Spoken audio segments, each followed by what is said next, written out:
Welcome to Portal Mountain Development Meeting number 90, I believe, something like that. And Howdy. howdy. Yeah, it's we've already been here sitting around kind of discussing a little bit. Having our usual beers, such as that we enjoy, um, you know, straight from the field. Aye. The field. Yeah, Get so back to work. back to work. Yes, yes, master. Yeah, so we're hoping to pull off a near complete arc story of the Summary. axiological conspiracy, A summary. a way of looking at it, and that's what. So we're at, I think, part 9, part 10, something like that. We had discussed in many of the past podcasts, if you will, um, the the sort of inflection point, or whatever you call it, the inception point of the market, of the plateau, out of the feast economy, right? Putting together like this pivotal point where all the ingredients are there for the ego to take off, for a market and a currency and everything to just come into being, based off of grain, a storable food, a pseudo currency, and alcohol. Yeah, that's Right, drug. that's the best part of this. So the funnest for me. that makes work fun. Even working the field is fun because you have a beer after, right? It's a circle of life. That's like literally why you would do that. I mean, right, from the perspective of a tribe that has everything. I'm making a few needs, assumptions, obviously. being a holistic entity, if you will. It's not sitting there like, oh, I need to find someone to trade with so I can have food. Like I need to barter some grain to get some grain or whatever, right? Yeah, I think you called it abundance. Right, So there's I the think assumption of abundance, right? Natural abundance. That would be the term. Yeah. Funny thing is so that's the beginning point of the myth. That's where we want to get at this. Where from out of the feast it exploded. Before you continue, man, just small interlude. I just found it funny because often there's been a charge, even recently by Geiger, about the whole one of our friends, the noble savage, and it's very easy to mistake what we're talking about for that kind of concept. To have some idealistic vision of the past. Yes, but we're not talking about like the noble savage in the sense that they haven't struggled or had war or any of those kind of things. You mean our ancestors, basically? Yeah, what we're trying to illuminate is that a tribal society back in that setup that's nomadic and whatnot is in general surviving because they know what they're doing. So they're not without. Right. Mm-hmm. That's all I wanted to say with that. So we're not looking at a noble savage situation. We're looking at a situation where you don't interestingly, you don't have too many people that go without it because of the when people are operating in that mindset of abundance, let's call it, like they've got things sorted out. It's much more difficult to apply manipulation, like apply punishments. Like I'll take away this or I'll take away that. If you're not supplying it in the first place, how can you take it away from them? Exactly. Yeah. So that's an interesting point. This is the most probably insidious, in my view, part of this this conspiracy is that it shapes the artifacts of the whole world around us and shapes the way that things end up being done. Yeah. All right. So where are we at? So this turning point with the feast economy, we have the birth of the market mythology in whatever form it's like proto form. The pseudo market, if you will. The feast is kind of like a pseudo market. Right. It's not a market in which you like freely exchange anything. You exchange very specific things. Right. Mhm. Just like priming an engine with starter fluid. You squeeze it in the Yeah, intake, yeah, yeah. and That's a good analogy. then you Like or turn the boots, key. or like having a boots BIOS or something to that effect Right. is another one. Mhm. So we're trying to frame this whole thing as an arc with the birth of the market mythology, and mythology involving like our view of what the reality, what's real, what things exist, Right. the types of people out there, the types of stories that happen. So the mythology, very briefly, is described as the narrative that you believe to be true. Right. Like just very, very brief, Yeah. very, very Right. So this is one of simple. the co-opted or what do you call it?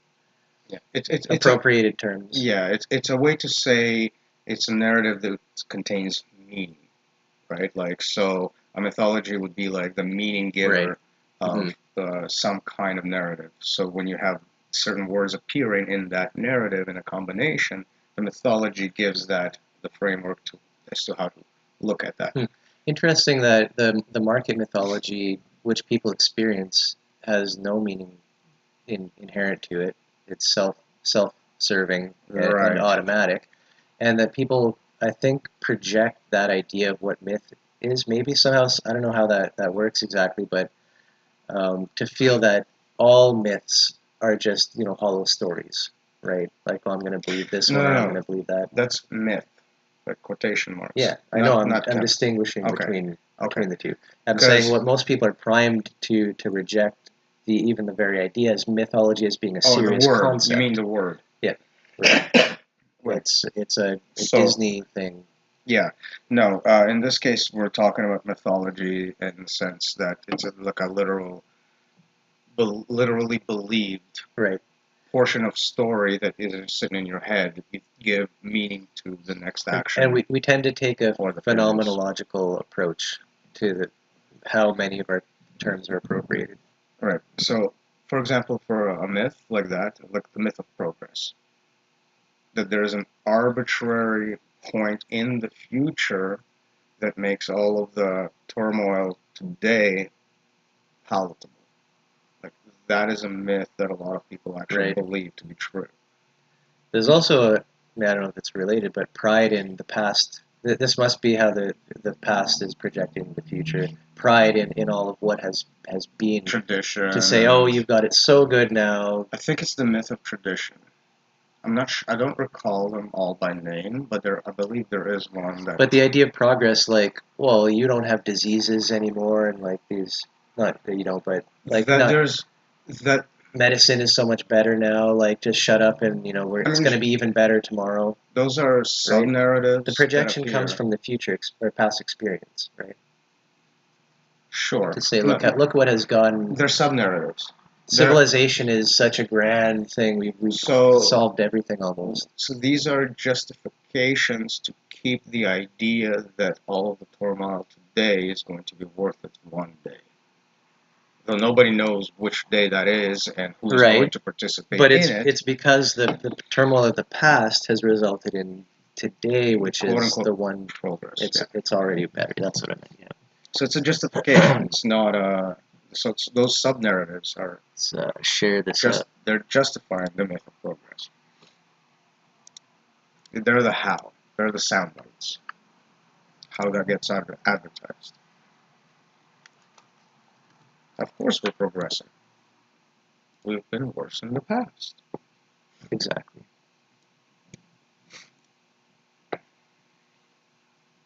Do.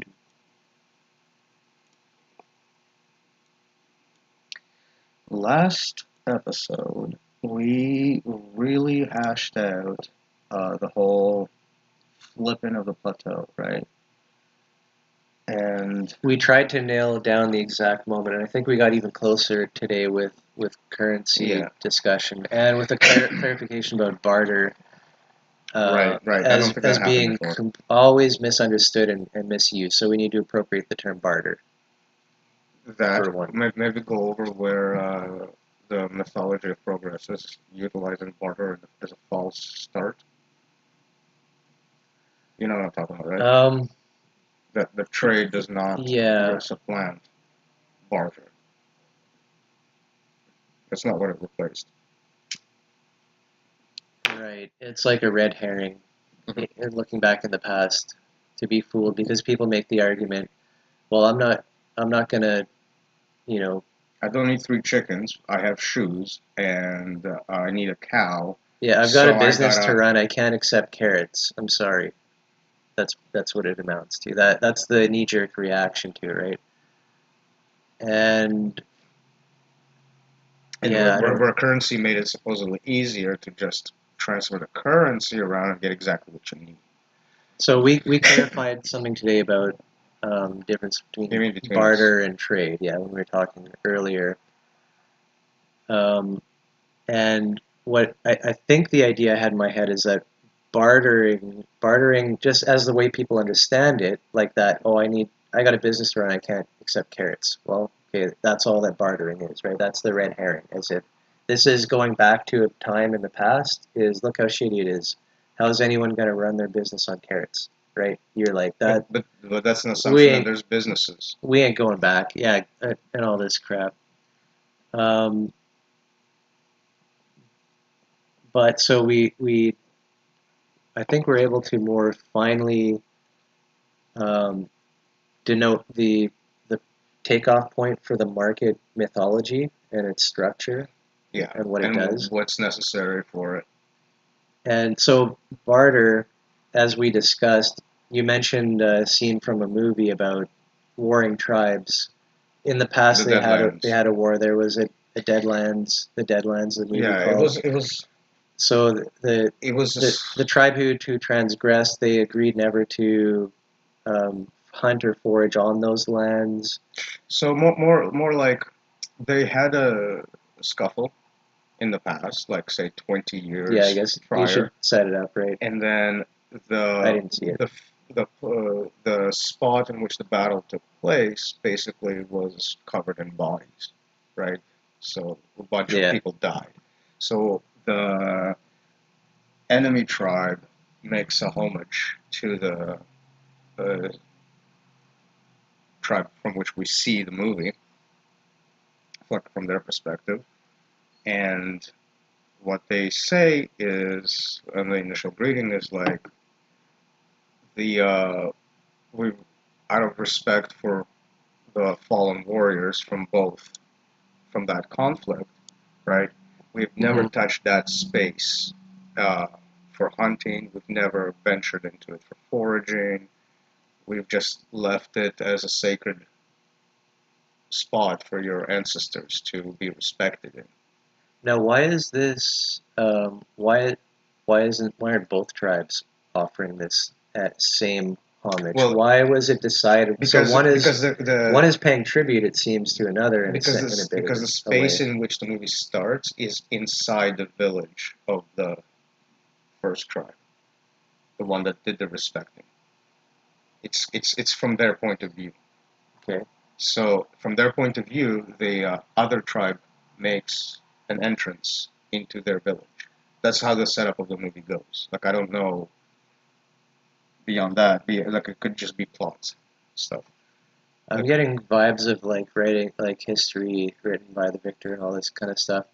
The tribe that waltzed in, the story isn't about victors though, so it's not real. It's not like geared towards that kind of. but okay, it must be so in a neutral way. Let's have a neutral sense here. There's not anyone above anyone else, but the the people of the time of that war who were experienced it and historians of it recognize that one tribe was maybe an aggressor, Okay, let's say. it's not that abstract. Okay, But I let's I know what you're struggling with, and if I may fill in a couple of blanks, the plot point, the way this is set up, is that the leader of the other tribe is far more aggressive, just in general, like is a more aggressive character.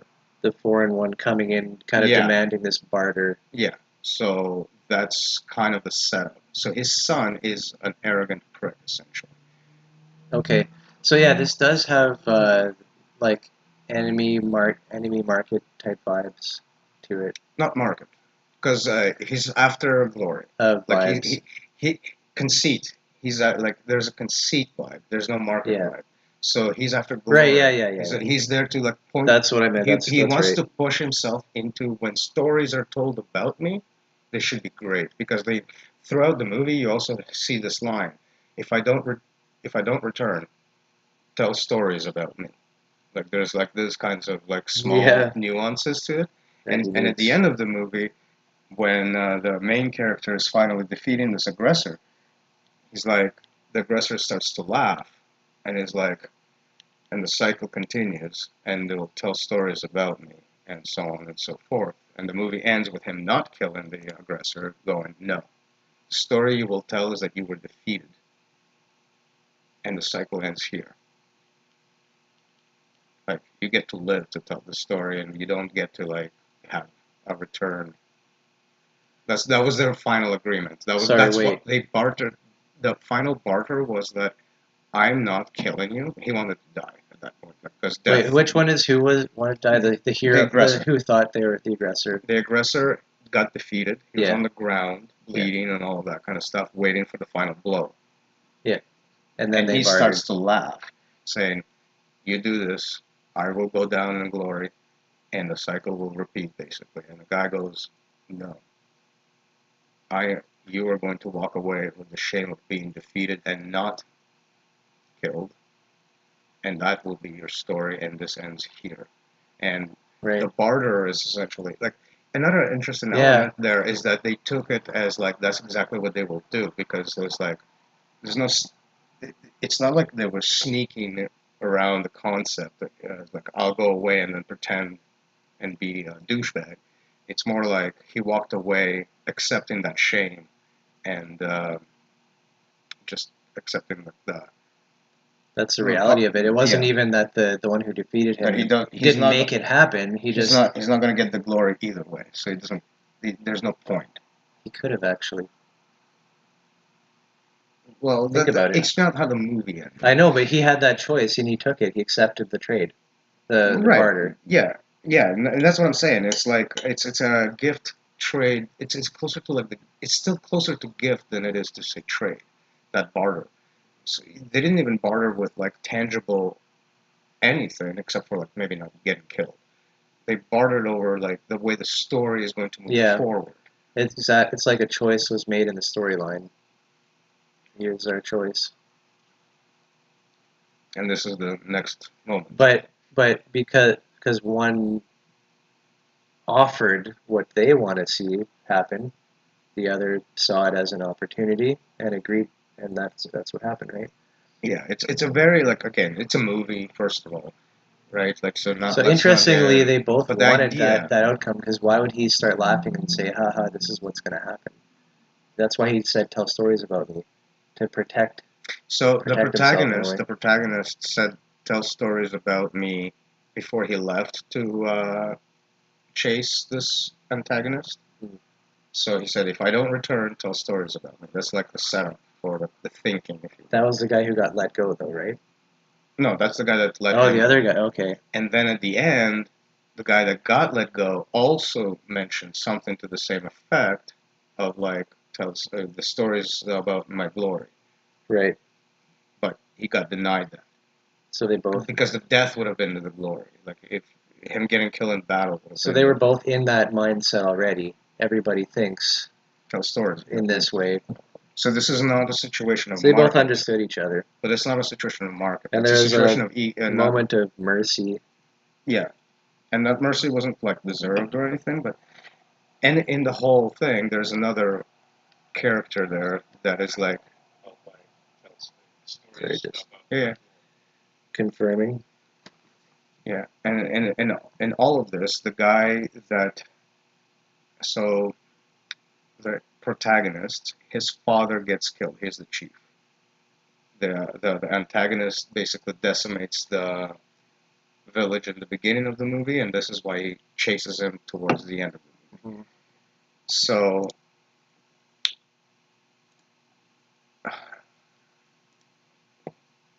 as he progresses, he enters an area called the Deadlands.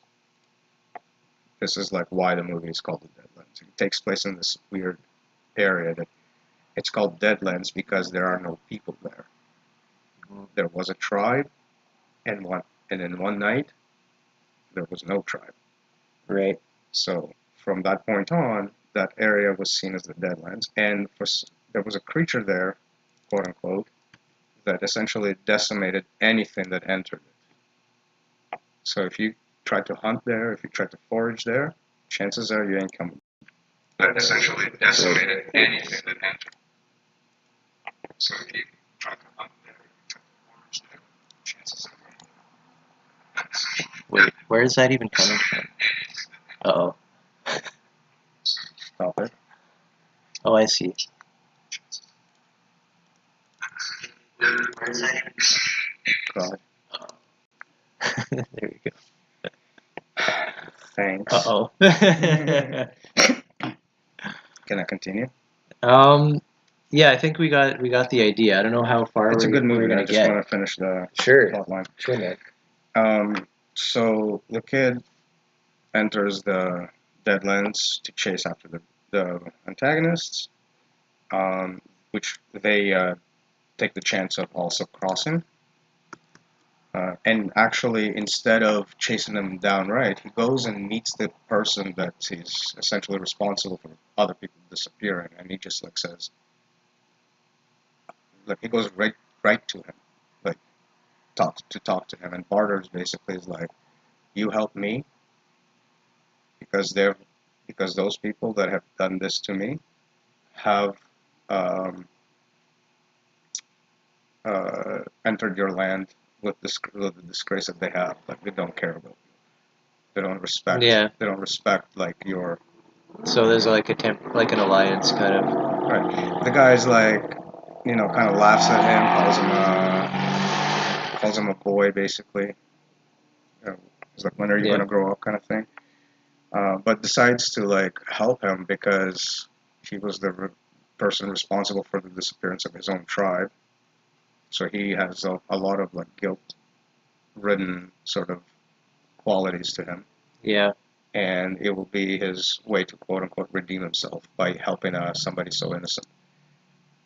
Interesting. Yeah. Right. Long story Sure. short, at the end of that movie, when the bad guy also is about to die, this helper, father figure essentially at this point, he passes on from injuries, and the kid basically goes, and he's like, and on his like final moments is like going like, my ancestors will never accept me, like just like he's like very done, defeated. Hmm. And the kid goes like, yes, but my ancestor will welcome you into theirs. So like switched families kind of Yeah. thing. Right. So like that's another interesting point to make about those kinds of societies, because Yeah. if you think about it, ancestors does not mean uh, jizz givers and egg givers. Ancestor means Like the people holonic unit, where you fit the in. tribe. Yeah, Yeah. it's a much more fluid understanding. Yeah. So that movie is a key framer for some of my Yeah. thinking. That's great. Probably a great example. Um. Yeah. And no, I'm not taking it all as gospel truth. I'm just saying there's key observations to be made about how they talk about shit and how to approach certain elements, because this is the Maori culture from New Zealand that this is geared around, and that are very, let's just say they're a very forceful kind of culture. Like they're very, Yeah. it's very, they're very interesting in my opinion. For sure. All kinds of One of my histories and cultures out in the world. one of my favorite lines is like, see this guy here? It's like pointing to a body. God, I'm trying to hunt in my lands. Now I'm gonna eat him.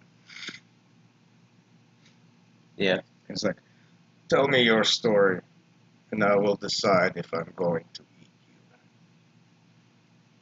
Like, it's just like lines like that. This was investigative, like journalist going in. to like meet tribes, or like who is, or this was a movie. This was in that movie. Oh yeah, based on them. Yeah, right.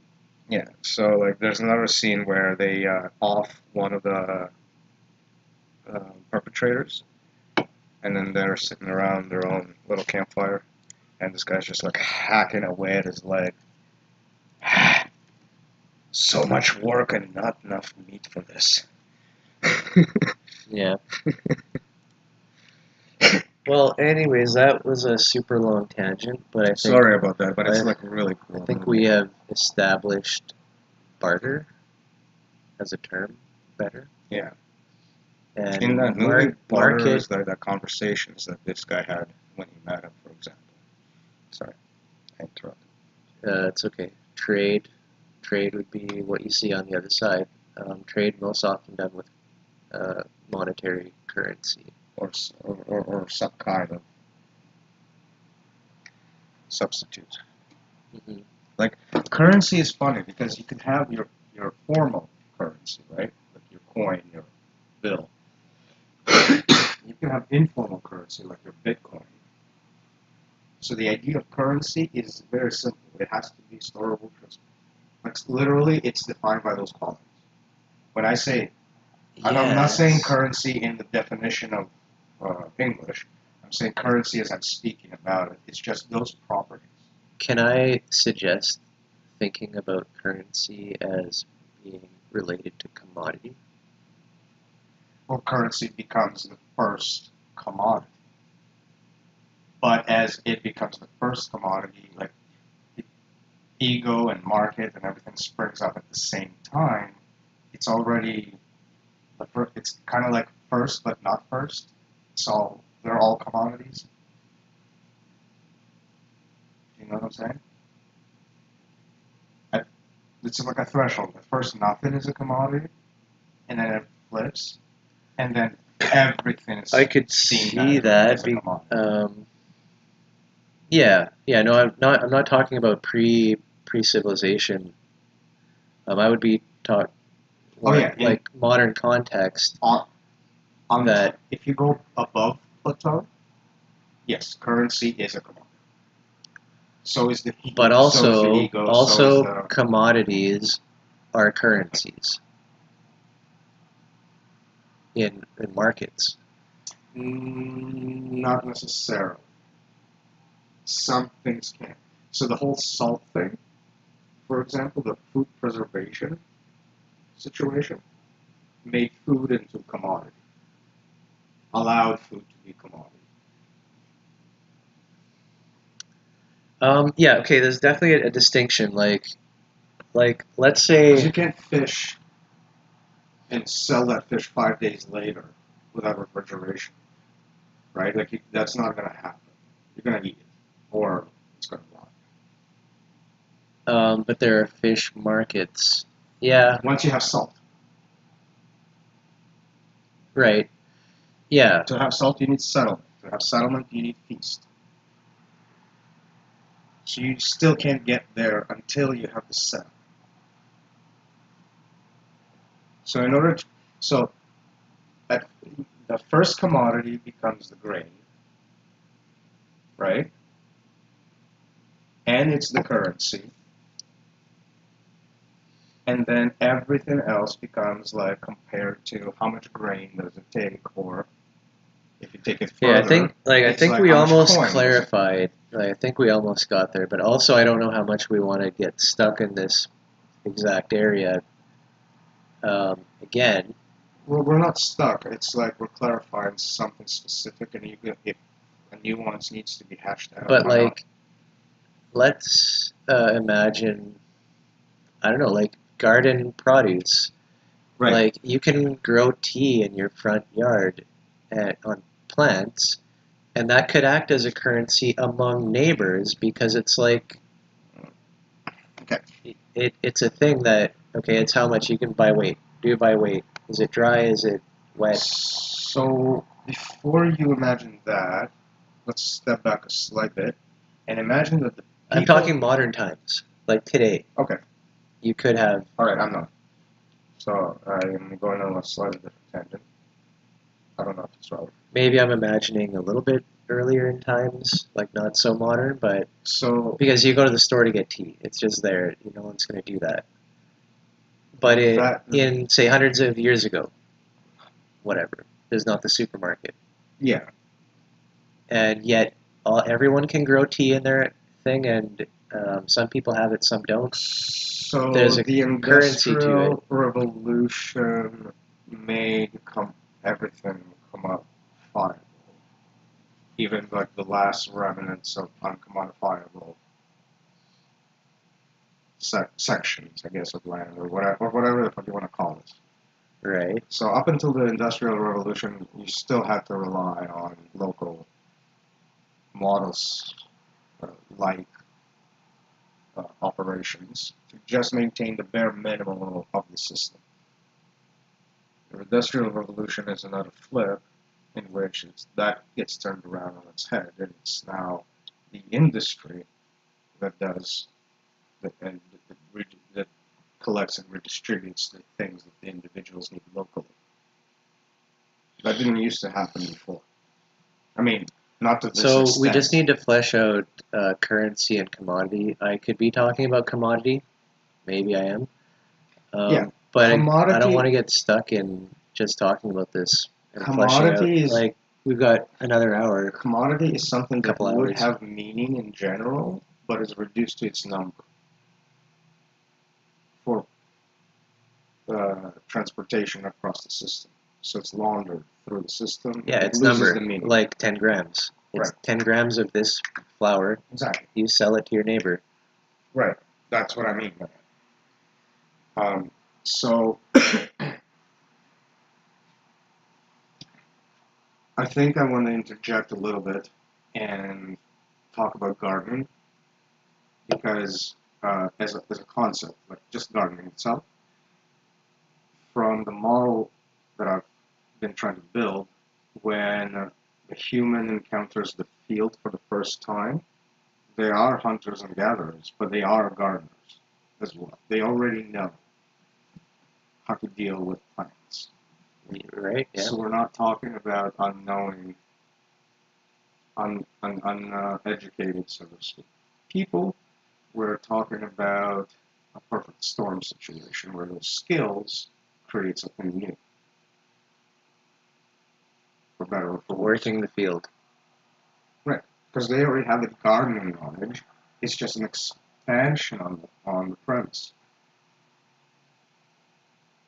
So gardening is like an Sure. involved activity that's been with us for so Look, long that I'm not sure where to I place get it in the context it's that you're like talking about. right, like in advancements, like certain concepts get captured and become different fields.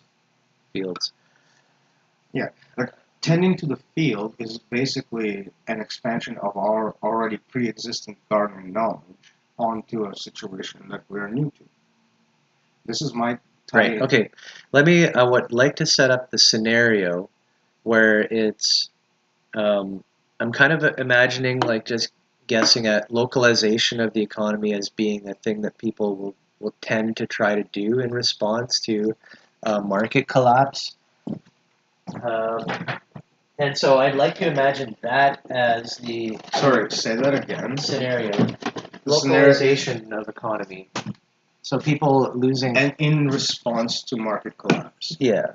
So the first thing I'm seeing in my head is that you're not playing with the natural world because the market collapse basically receded and left you with a landform. That's a little bit different. No, market collapse. The scarcity Not an event, not an acute event of market collapse, a chronic condition of the collapsing of market and the squeeze. That's what I'm talking about. In response to that, people recognizing it may have. I'm not saying this is the solution. I'm just saying let this be our scenario where you have a community who wants to relocalize, mitigate, right? So imagine that. I want to talk about how does this community tell what's the difference between one type of behavior and it's the motivation and another type of behavior. So this leads us right back into focus, preservation, and restoration, which together comprise the immunity guild. So what you're saying is that the response is that people are trying to generate, if you will, the beginnings of the telltale signs of what we're talking about. They're trying to create a small space bubble in which Right. you do focus, and then on top of that you preserve and restore the conditions for that local setup. Right. So what you're talking about seems like a more likely natural, unmodeled. By that I mean Right. unspecified I'm not. response of model reemerging again.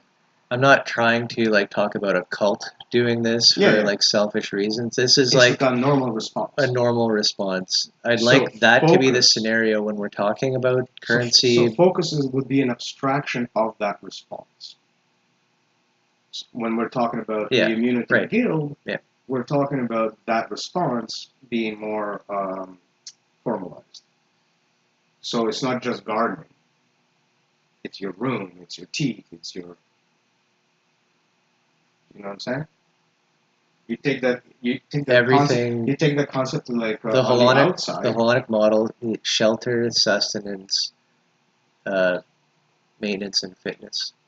which is what focus is a counterpart to, what to Right. do with. In any field, as you were just listing off a bunch of things to take care of. Exactly. Right. So this is the, yeah, that's what I want to let our example be. If we're going to talk about currency and stuff, why not talk about it in the modern context, because it should go So both this ways. situation that you're talking about bypasses the whole currency question.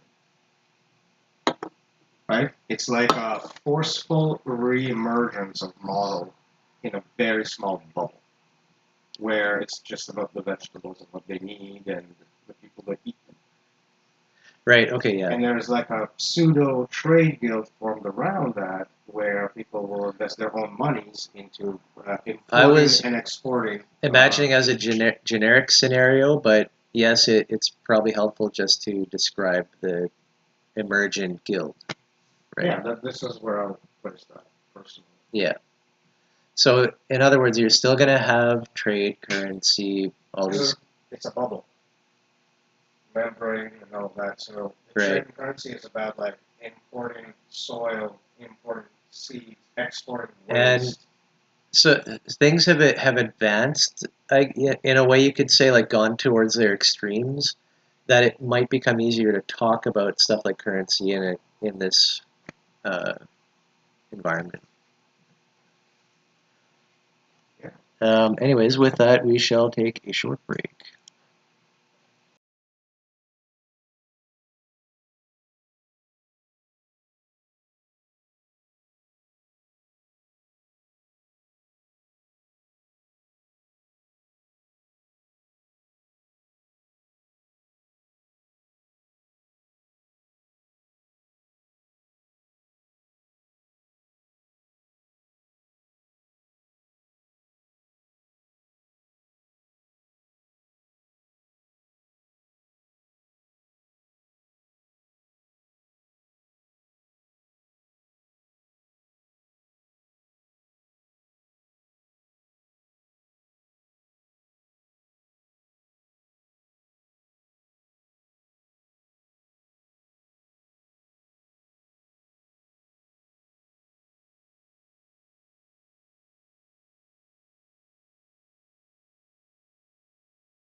Okay.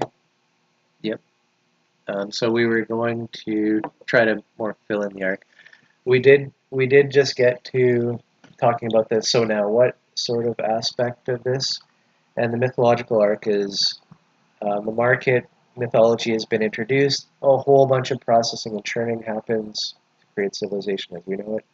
And we are suggesting that an animistic mythology is required to address the the runaway carelessness of the system, to just like it's going to shred just everything, like, right. So the APS cancer? in order to address that, we're suggesting a different an additional mythology which understands where the market mythology came from. So the market mythology becomes a subset, I sort of, in a sense, Yeah, of that's of the greater mythology, the animistic. So that's what we're suggesting. Everything else is filling in details. and to just for reference, if we're talking about complex adaptive systems, we're not just throwing the word animism into the mix for no reason. Right, and holonic modeling. Right, which I am sorry to again mention it by brand name, but I have no. It's impossible to find recourse for that right now.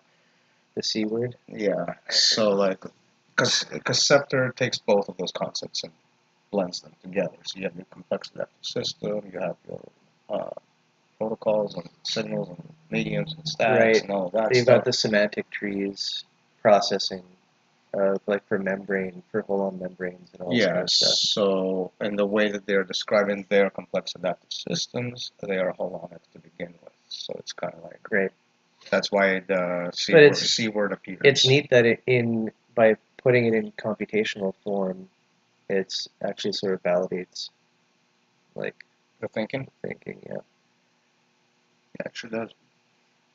So yeah, that's like literally why I ran with the concept as far as I have. So No choice. It's like, It's been dude, it's been like computed. yeah, it's like it's just describing an algorithm, really. Yeah. But yeah, and all the only assumption I'm really making is that the mind is arranged in a like this polyglottic wine relay format, right? And that that as a medium gives the concept of the complex adaptive systems of really, really potent um, building block medium. Like you, this the kind of signals that you can do with that is just insane. Right. I can't even fathom it, to be honest with you. But the only thing Again, I can this fathom feels is like the filling in details, right? And this is just me being excited. this reminds me of my sentiment I often get about the holonic modeling is in contrast to, I guess, linear modeling, you would say, holonic modeling never pins anything down. It always leaves the structure open to change and Another layer. recursion, like adaptation. It's always open to it. It's never defined strictly. Right. It's almost defined by its just connections that are possible, but there always could be more, right? It doesn't limit. And they're not always good or bad or any of those things. They're just Yeah. like, they're more like Whereas survival of the fittest. Linear modeling is like you have this and then you have that and then you have that, but you can't change any of it. Nothing. It's a structure, rigid, and it's based on appearances and the shunting of symbols into machine. Yeah. Top down. Formal systems.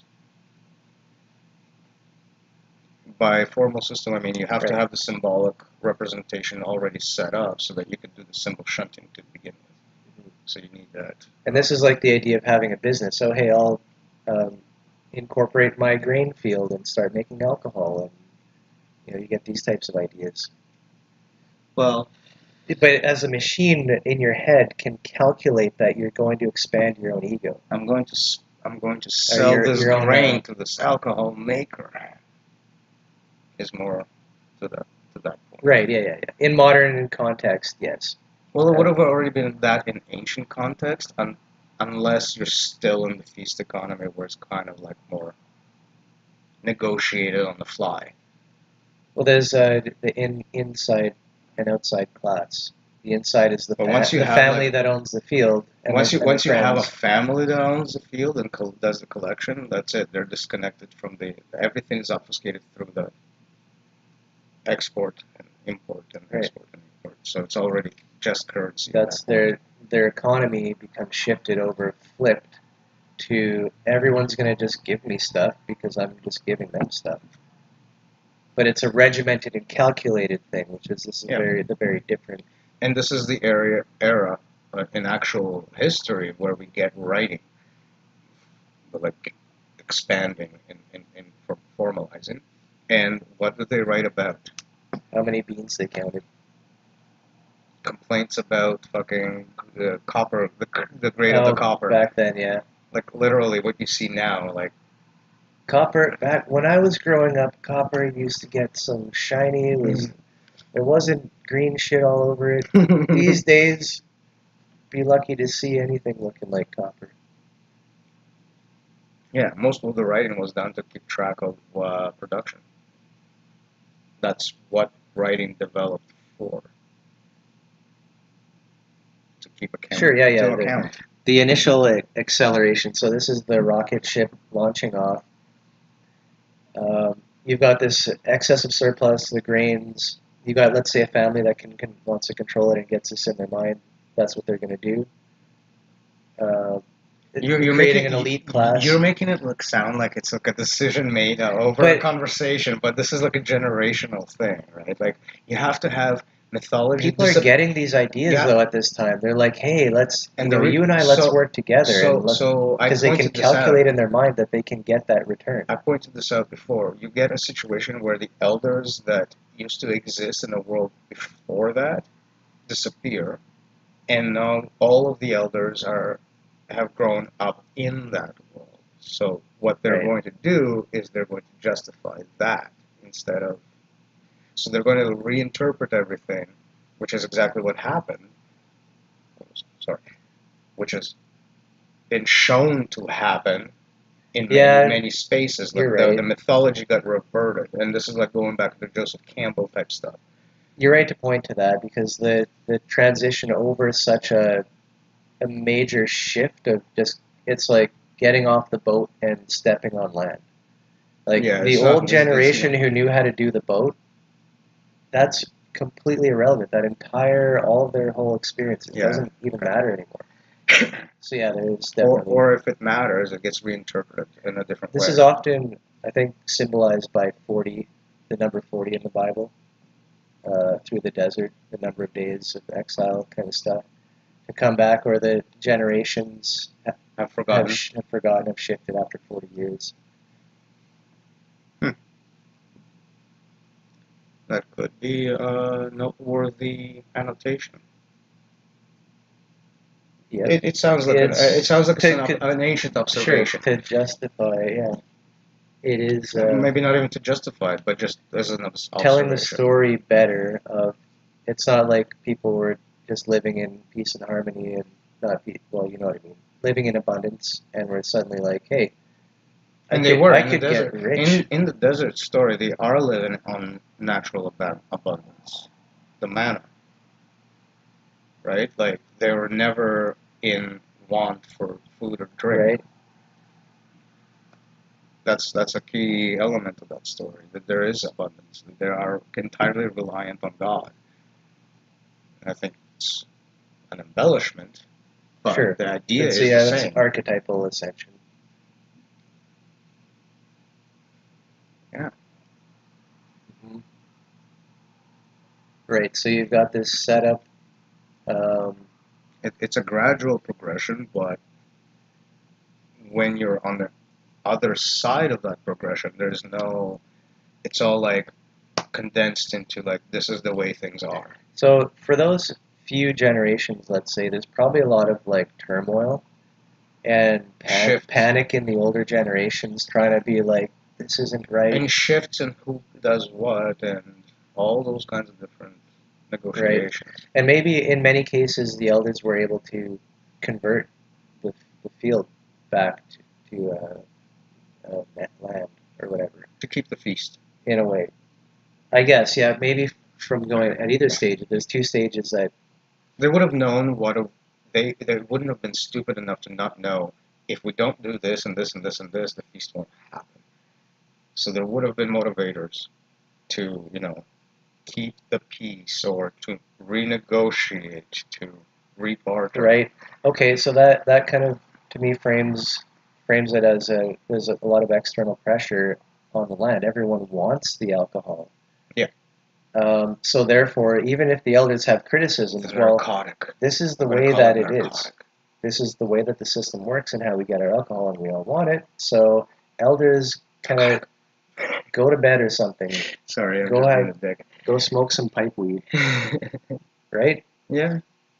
And again, It didn't matter what they said at some point. People wanted it enough, wanted the field, that the elders couldn't. They lost control of that. No, well, the means of producing and reproducing from the field are repeatable, right? So the focus can go from listening to our elders for safety To look at the instruction manual, to read the manual, and get fed do the that way. field. So your only concern now is don't get into a famine because you're settled, all that kind of crap. Yeah, and so the youngsters can tell the old geezers to F off because their needs are met. They don't need to worry about And nature, the natural world. And it's the point I've been making So about this the is system. this is the takeoff.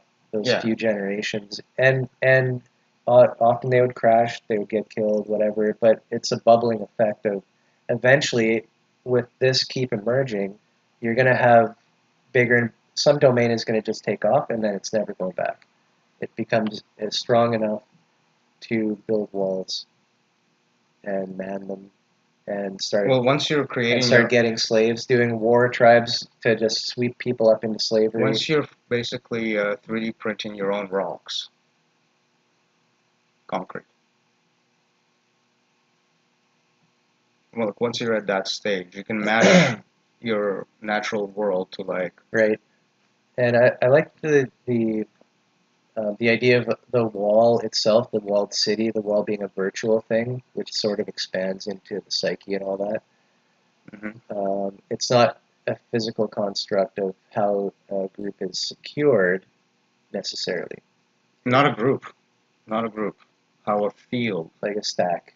I mean a stack, like a warlord stack. You don't secure people. No. Notice that the No. I didn't mean secure the people.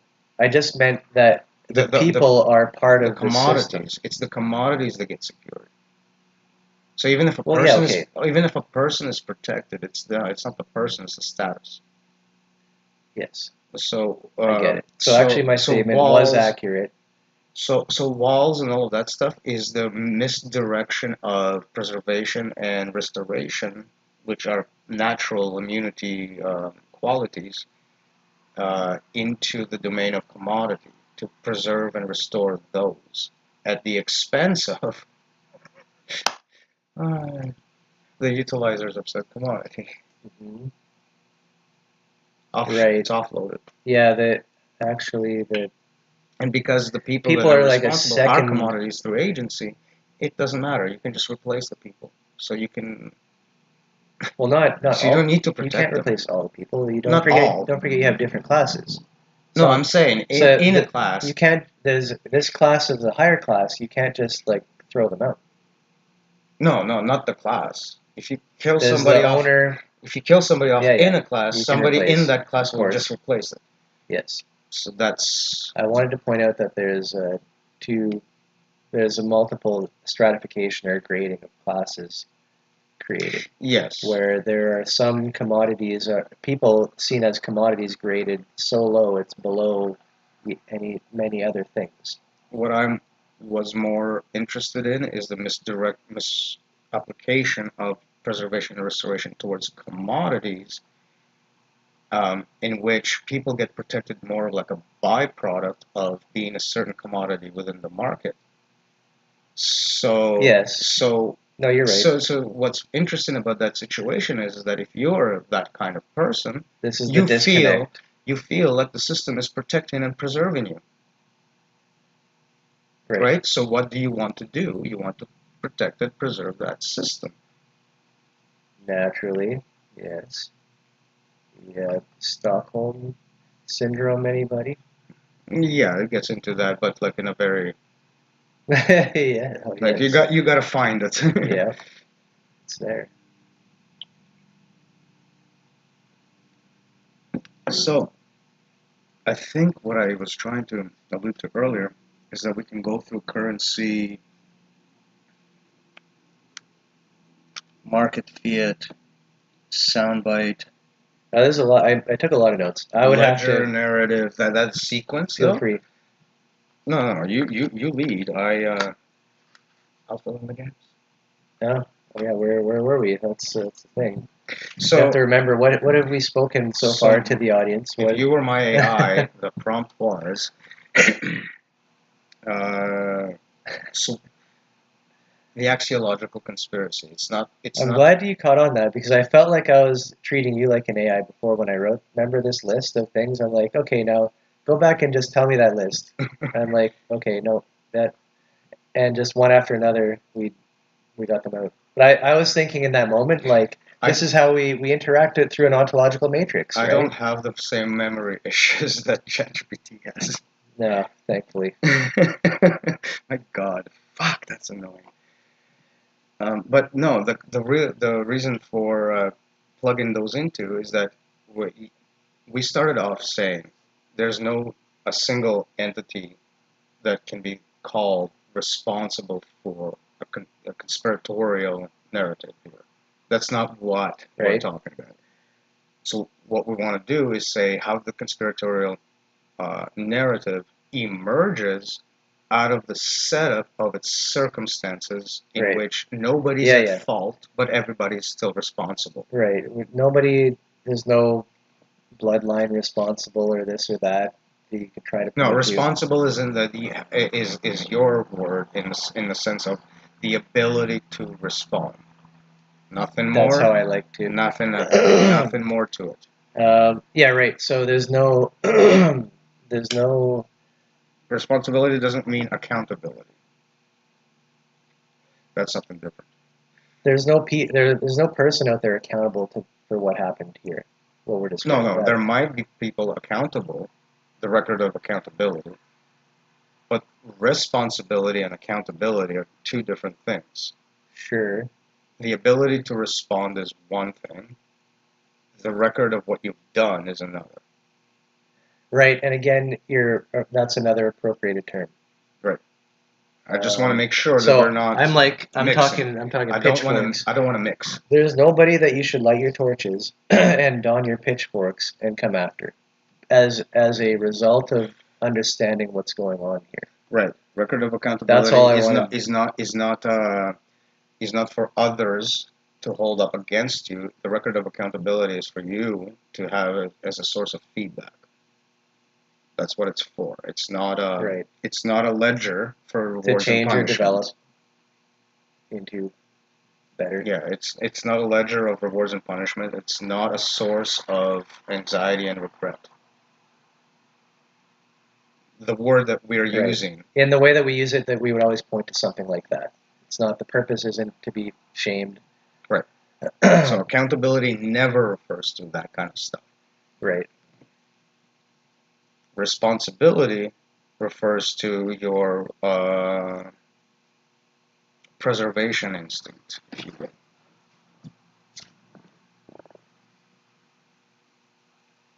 Accountability could be said for your restoration. That's what you would use that for. That's how you would orient. True. That's how you'd orient all of this. I like that. Where did I write these two down? So accountability and Responsibility. responsibility. So And which was responsibility, which way again? responsibility is the ability to respond, so therefore Respond. future. Okay. Accountability. Past. Yeah. Record of accounts.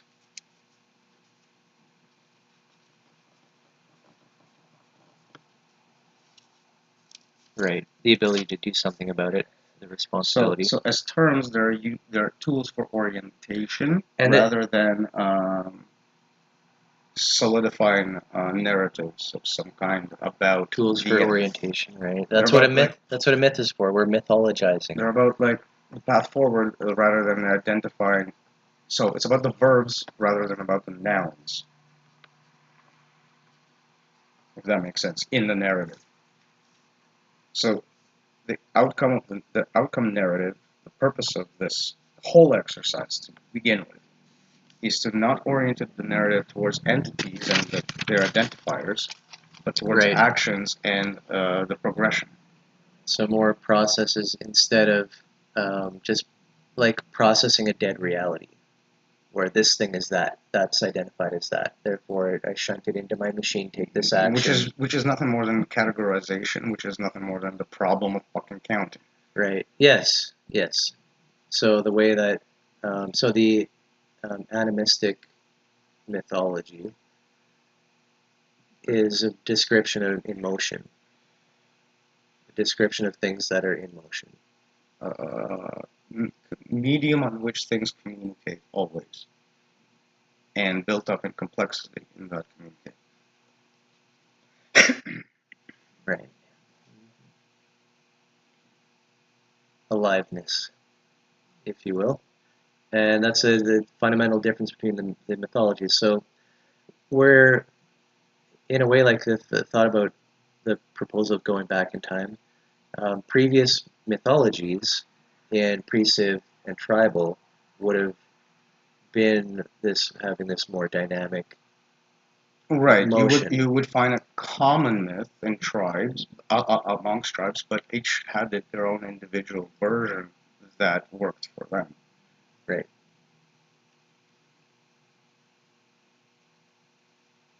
Which is what writing actually decimated, because this is the one true mythology of that kind of that people.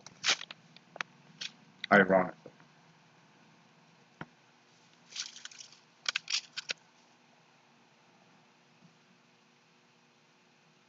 Curious. But obvious. Isn't it though? Like, just like taking all of this into consideration, what else could happen?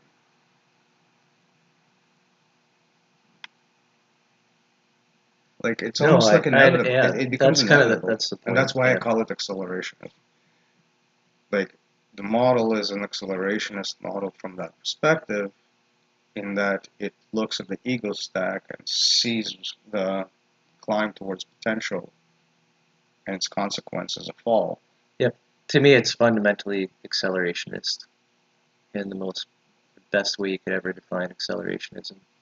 And counterpoint is that without the ego stack, the natural animistic stacking of a complex data system, you don't have that fall. You have the acceleration points towards a different outcome, a flat one, the pumping diagram, where reward and punishment are the result of systemic input from nature. Nature becomes that system. Right. So And it's immediate. It's direct.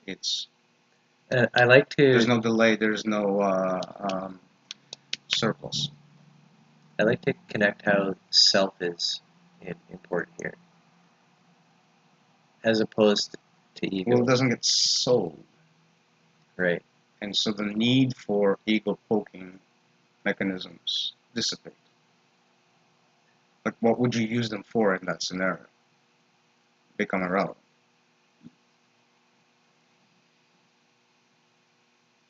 Which is part of the reason why the ego fights so hard to maintain itself, is so that doesn't happen. Its irrelevancy is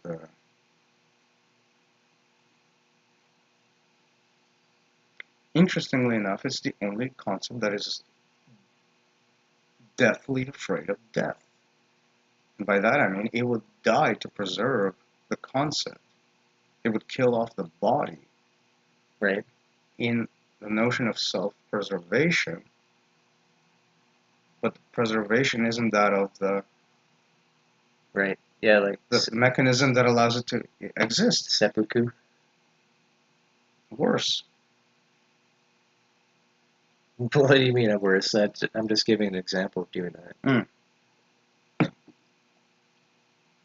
Yeah, you're right. Your honor is Value. gone unless Is you use the special sword. Here's an example of a currency that does not exist in material form, but is storable, transportable, and right. Like your persona, your ego, I guess. Your rank amongst the honor. Right. But that's equivalent to like stack. Ego status, the status of your ego. Exactly. With the shogun being the top no matter what. Yeah. So yeah, you'll take a sword, a knife to the stomach by your own hands to ensure that you don't go down. Right? But the you that goes down and up and whatnot is some right. kind of It's something out there. Marketplace. Meanwhile, now you're spilling out blood. Like, okay, and after that, you're not even there to witness anything. Obviously, something very strange has happened here. So that's an interesting way that shows up. Yeah. Because it sounds more like profound, heroic, whatever, honorable kind of stuff. Meanwhile, you dig down into it, it's just to maintain a stupid fucking ego stuff again. Right. Nothing's changed. It's to avoid punishment, because if you don't do that, you know the hell that's going to come down on your reputation. Right? If you take the coward way out, you will go down. Whether body lives or not, you are going down. Yeah, survival is not an option. Right? Yeah, you're almost everything's going to be taken from you, and you'll be a beggar with probably something chopped off or whatever. Yeah. Anyways, yeah, you get the idea. I think we do. And with that, we shall be right back.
Run.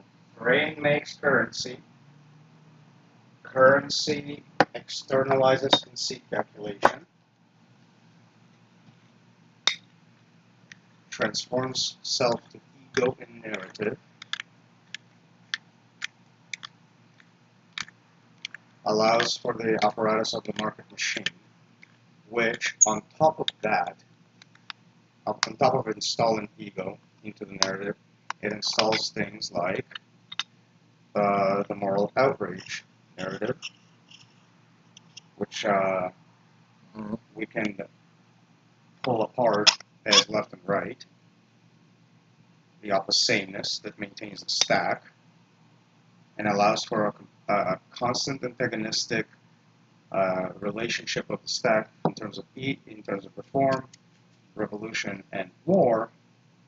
Right. All of which I like that. fuel back into an original narrative of ego stacking and maintaining that status quo, regardless of which cycle of the mythology that it goes through.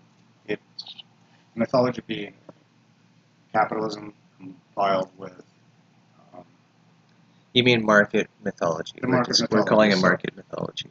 yeah, the market mythology, which is capitalism, but it's also like the reform, revolution, war, ego It has to come with that. combining. And what is that? That's That's not capitalism. It's basically what the the myth of agency. Yeah. That's myth of agency then. Okay. Yeah. That's what agencies do. People stack. People catalog People themselves, try to fit in. and then they will fight over the categories. Right. So cataloging meaning they subscribe to the categories, and then fight over which categories are legitimate. In other words, pimp themselves out. Figure out how to pimp themselves out and then do it. Hence, ego is a commodity of some. That's like why that all makes the rounds of meaning in the mythology here. Right. Yeah, I didn't fully catch. I feel like you went over that. The extra sound bites. There was like a a linear sort of progression. Right. Barter. Currency. I think we start here. If we start currency.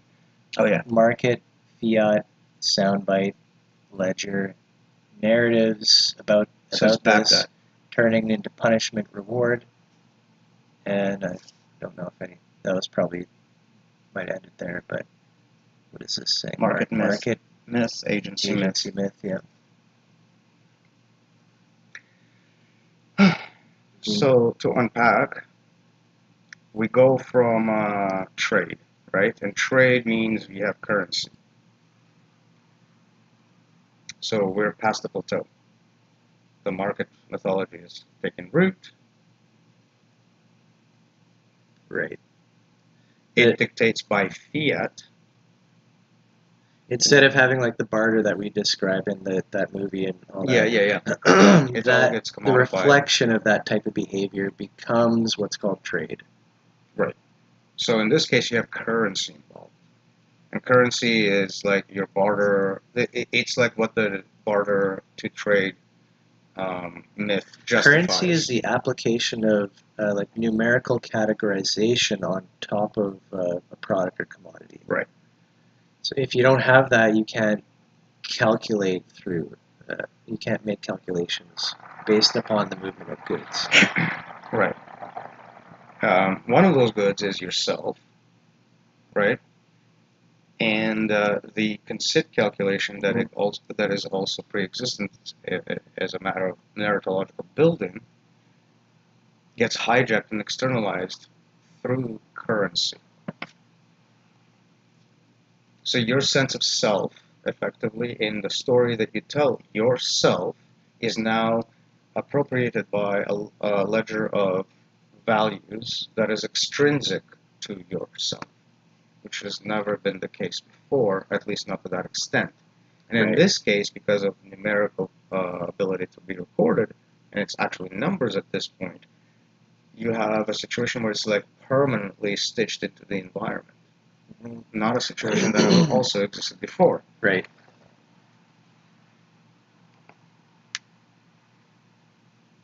Mm-hmm. Right? All of that is followable, right? And so now you have this environment, and that environment is the source of how sound bites are regurgitated back into the same environment.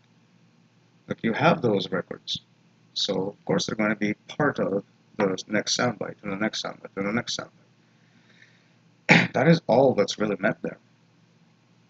That amounts to a ledger of wrongs and rights, essentially, or what to do with said wrongs and rights, how to react to the wrong, how to react to the right, reward and punishment. Right, this is the ledger. This is justice under, in quotes. Nature's own reward and punishment circuitry in inflicting pain and pleasure is hijacked by an externalized thing, utilizing this as buttons and levers on our own being, but it's something that we do because we accept the ego in this position over the self. But now you're not doing it by some kind of narrative specifically, but by a meaningless narrative that has to do with a balance sheet over here. Right. Why do you have to go to work? Why do you have to kill that person, not that person? Or not kill anyone? Exactly. It's your job. It's your job. That's your quota. You need, this one. You won't get paid for killing that one. So the whole idea of preservation and restoration now gets perverted into the commodification part. And so it's not the individual people that count, it's the commodities that they produce and their flow.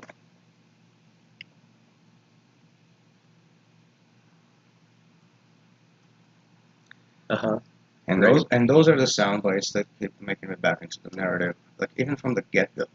So one image I wanted to get to, and I know you'll appreciate this, about like the self and the affect jungle, how we get attached to long-term narratives and all this through like maybe trauma or like good experiences and that.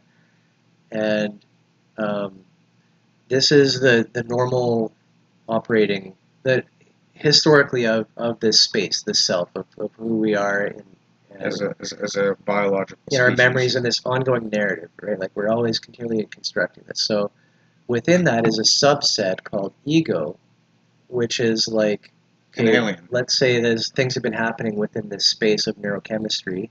Now there's a subset of that neurochemistry, and all activity seems to be just happening in that one little spot, right? For narrow confines. And I touched on the reason as to why that is so lucrative, but so dangerous. So the whole metaphor for giving a toddler a nuclear reactor. To take care of press buttons, like Homer Simpson? Anyway. Basically.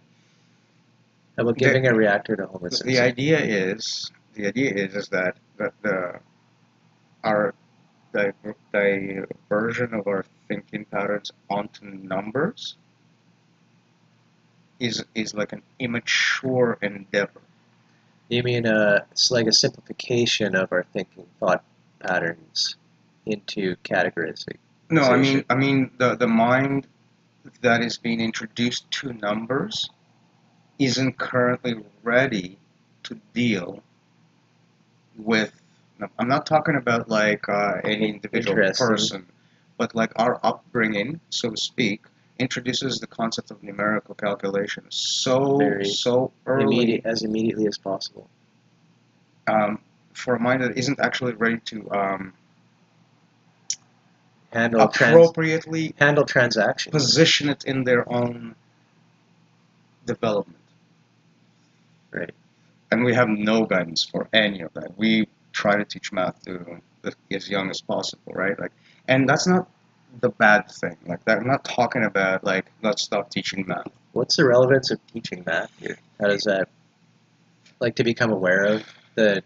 No. The issue is like more nuanced. It's not the number system underlies many of the mechanics we experience in the real world. Yeah. If not all. Um, so as a Right. system, It's like it's very easy to collapse and break down something into it and build whatever the fuck you want back out of it. because it's so expansive. Mathematics are intended to describe reality itself It's got a what in language. low noise to signal ratio, high noise to signal ratio in terms of if you put like math is a kind of language that if you ask it a question, it responds back, right? Like it has that property to it. Sure. So it's so nimble. It's so useful to like. It's putty. But again, I think literally make anything fundamentally it's trying to simulate reality itself. Right. Now give that tool to a mind that has no idea. It was almost.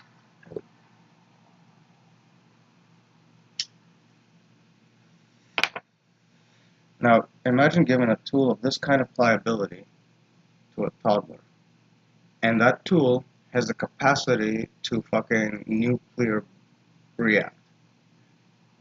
It's that potent.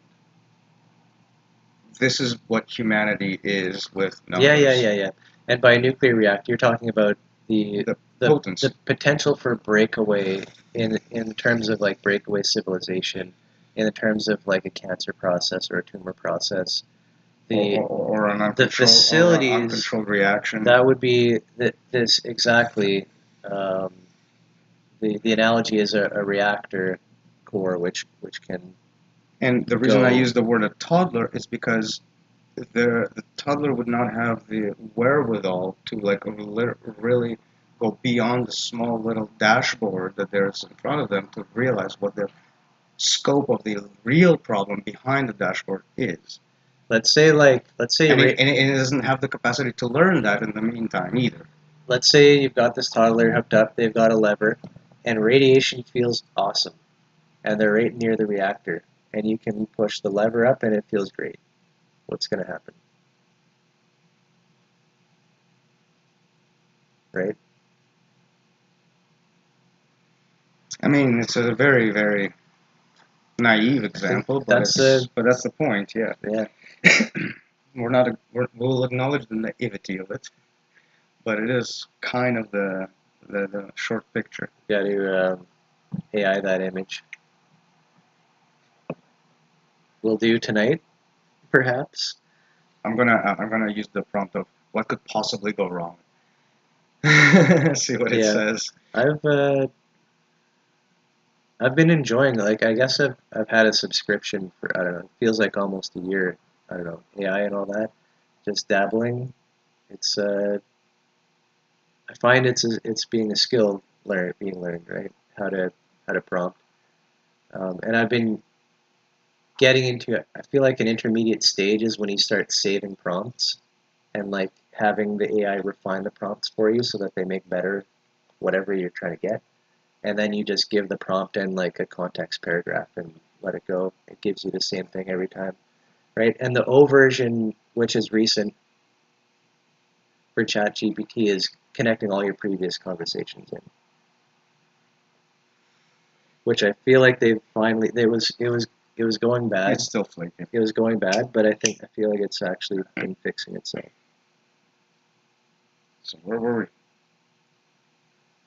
So we were basically trying to like get to the point of where like we have this extrinsic situation happening with currency materializing as a concept.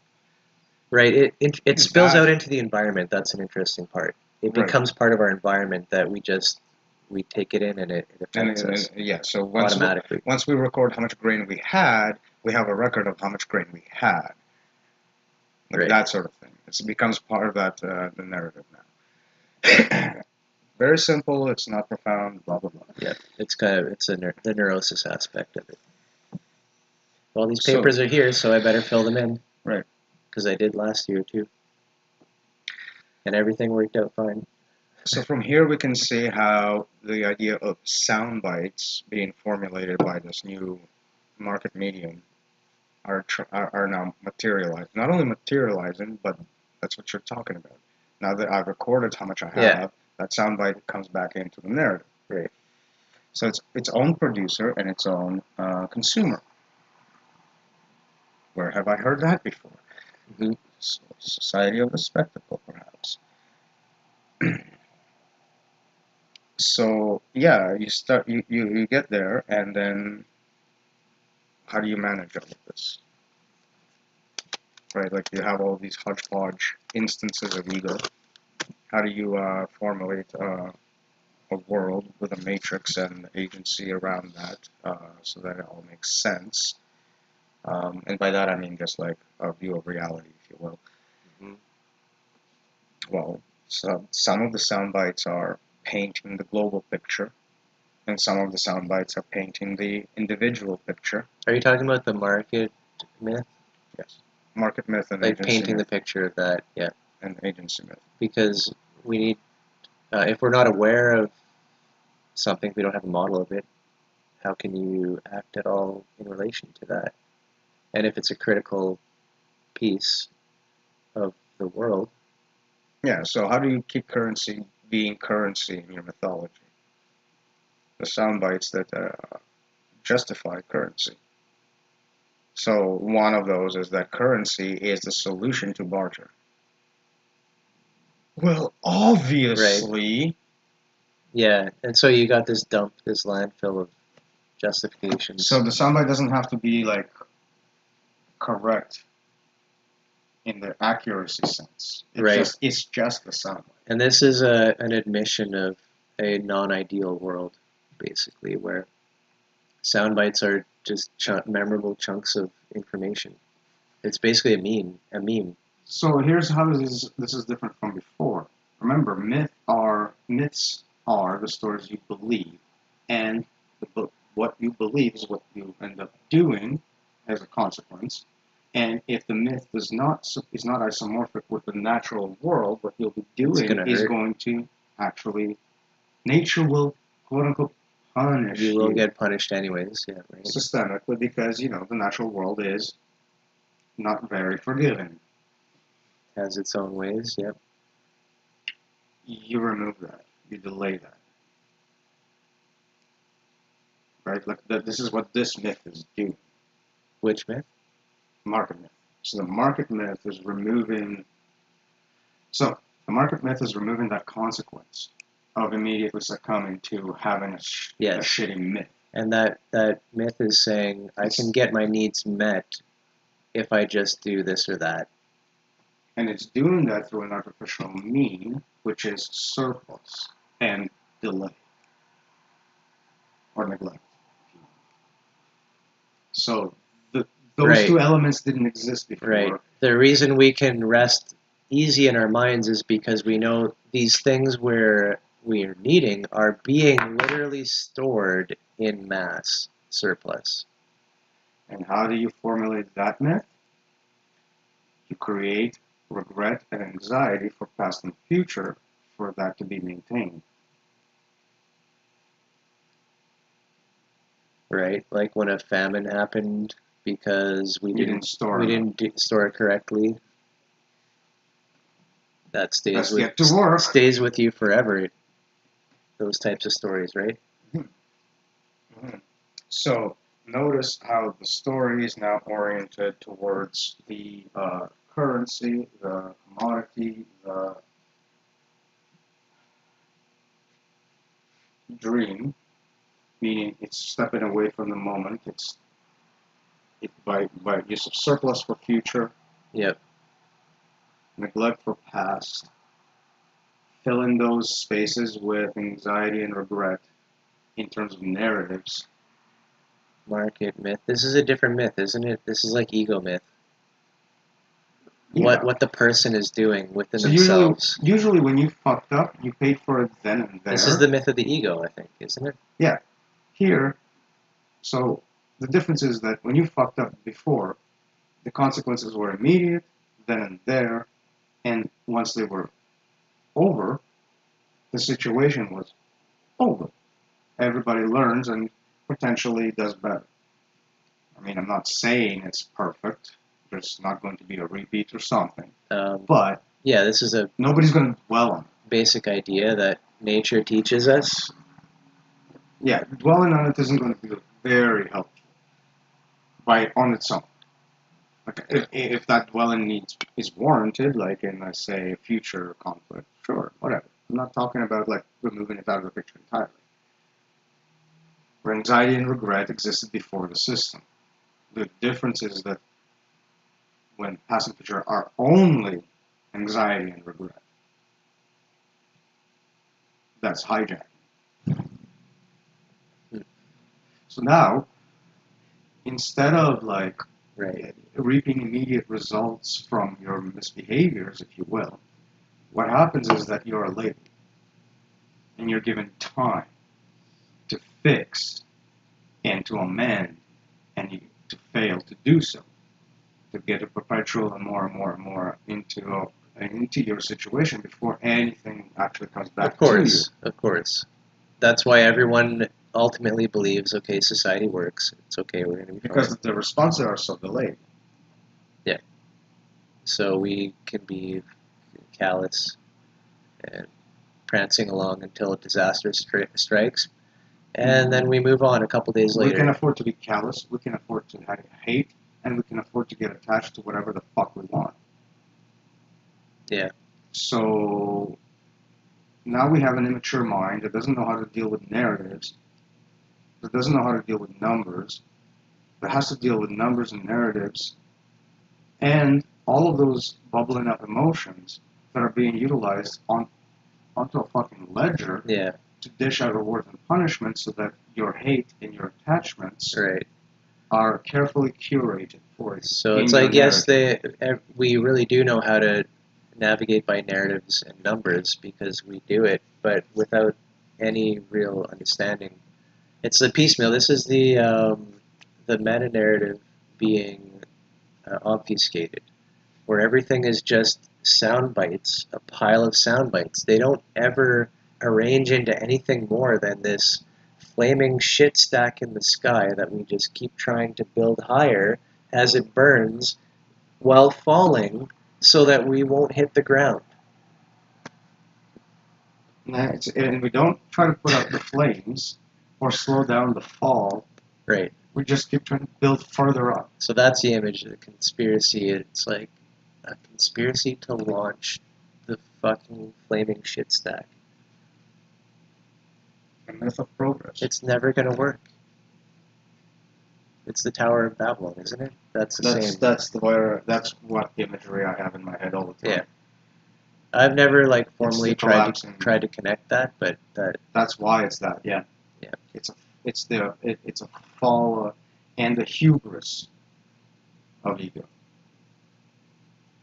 It's a very biblical image. Right. It wasn't an attempt to be a biblical image. It just is. And people have been writing about stuff for a long time, and it's not like we were stupid however many thousands of years ago. We're essentially the same. So now we have a platform to talk about reform. We have a stack of this ego with agency supplying the agency. I wish we had like a cinematic, like a ledgers of rewards and punishments. A scene almost in space with these towers just taking off, but each like flinging shit at each other somehow. You know, trying to escape from this like black hole system or something. So what I want to actually imagine one stack for now, layered, pre-layered, and some layers merge to become one, like the line between them disappears. Others expand, become more. So it's always like And this is sort of like the classification gradient. Yeah. So and how to classify things. The allowed classes. Yeah. Because this is a worldview, a reality, if you will. Right? So that's what I keep calling reform. This is the world that the market mythology gives us. So in this And image, the ego mythology, yeah, I'm seeing them as separate, kind of. This seems like it's agency. advanced It's agency, agency. right? Because agency, if you remember the stack diagram on its own, you have a system on the side, and you have reward and punishment lines going into each layer of the stack. Those are ledgers. So ego with this ledger of reward punishment equals that agency. So criminal, for example, bottom of the stack. Like your only reward is to not get further punished, right? Every criminal is identified basically the same way. Category criminal. So every one of us who has this ego construct within us, the ego construct could be seen as a collection of agencies in which are like your power in different markets. If you are classified as a criminal and incarcerated, you don't have a lot of agency, but that's your agency. Right. I am making it sound like a one-to-one thing, but it's not. So your agency and authority, the stack is kind of ephemeral. Yeah. So once you step out of this context into that context, because you could be like a famous author too, and in jail. So like, and that affords completely different. Like I'm a husband, I'm a father, I'm a worker, I am a taxpayer, I am male, I am white, I am this, that. All of these things, like you can imagine different ego stacks being contextually relevant in a situation, and I find my agency in these spots. I find my agency in this stack in these spots.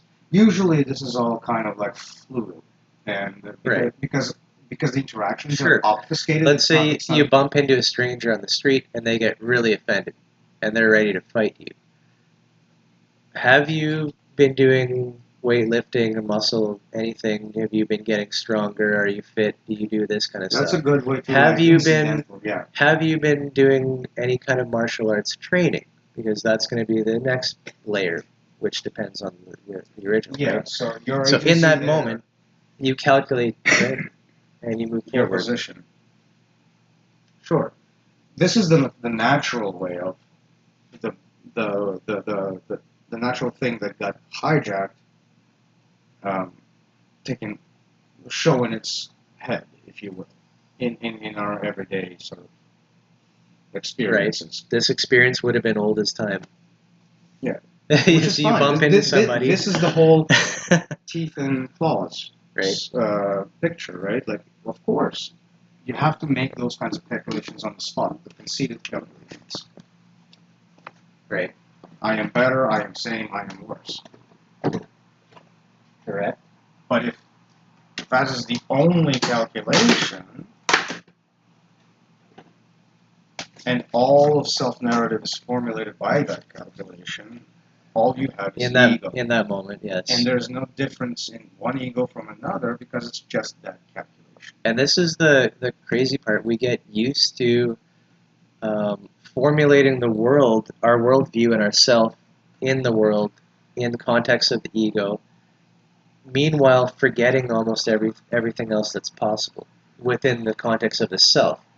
Remembering the ego as a sub-area, region of what the self can do. Everything else is punished. Because the sound bites from the market are all towards why ego is legit. And that's what you should play through. Right. Interestingly, not everything is punished. There's actually ways of communicating without triggering. Well, I am exaggerating, but what I'm saying is that as far as systemic response is concerned, this isn't going to fly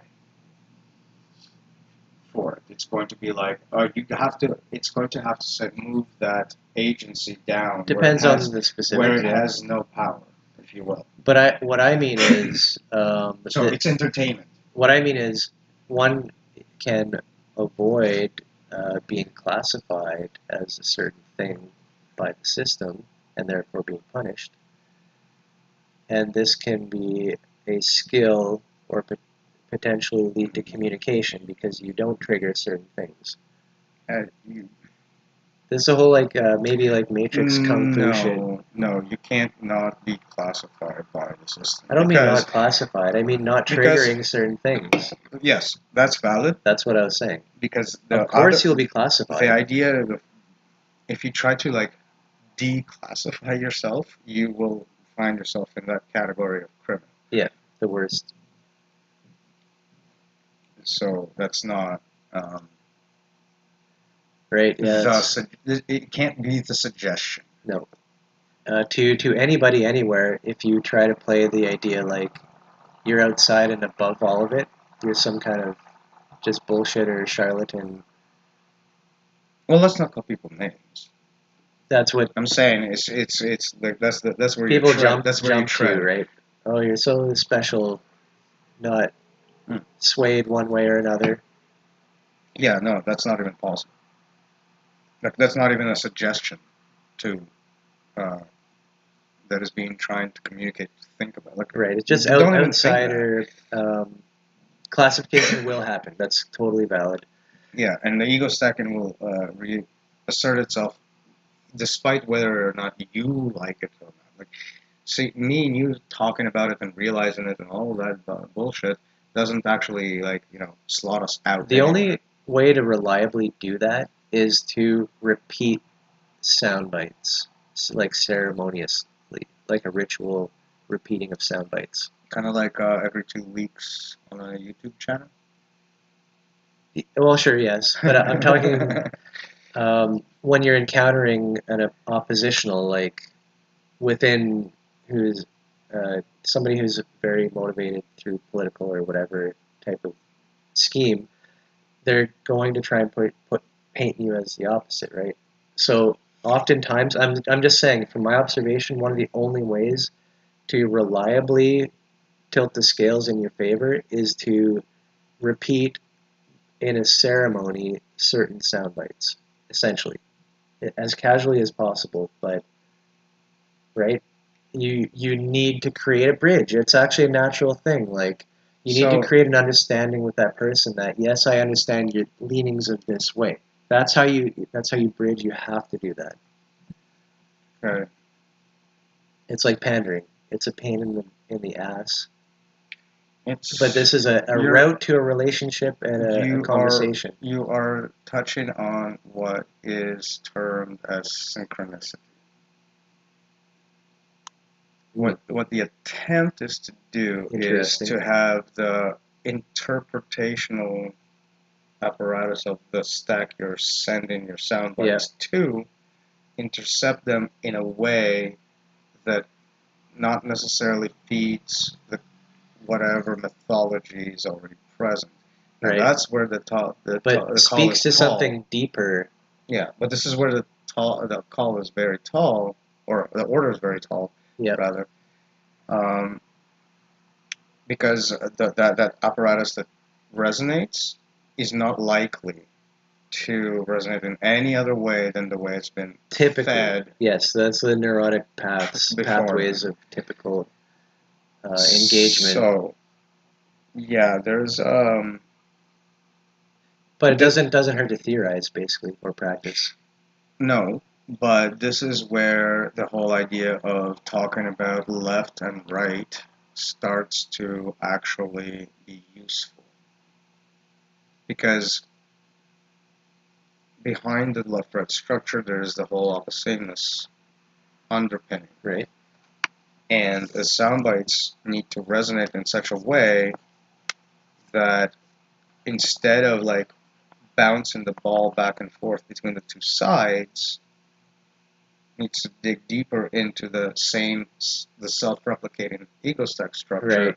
Into the structure. It's and like illuminate that that's the only thing that's happening, and that it's is like theater. The message is resonating at different layers than what's even expected in a normal confrontational engagement. So that's what makes because the message is resonating as stacks, like the car diagram and all that. We talk about look up TCP/IP.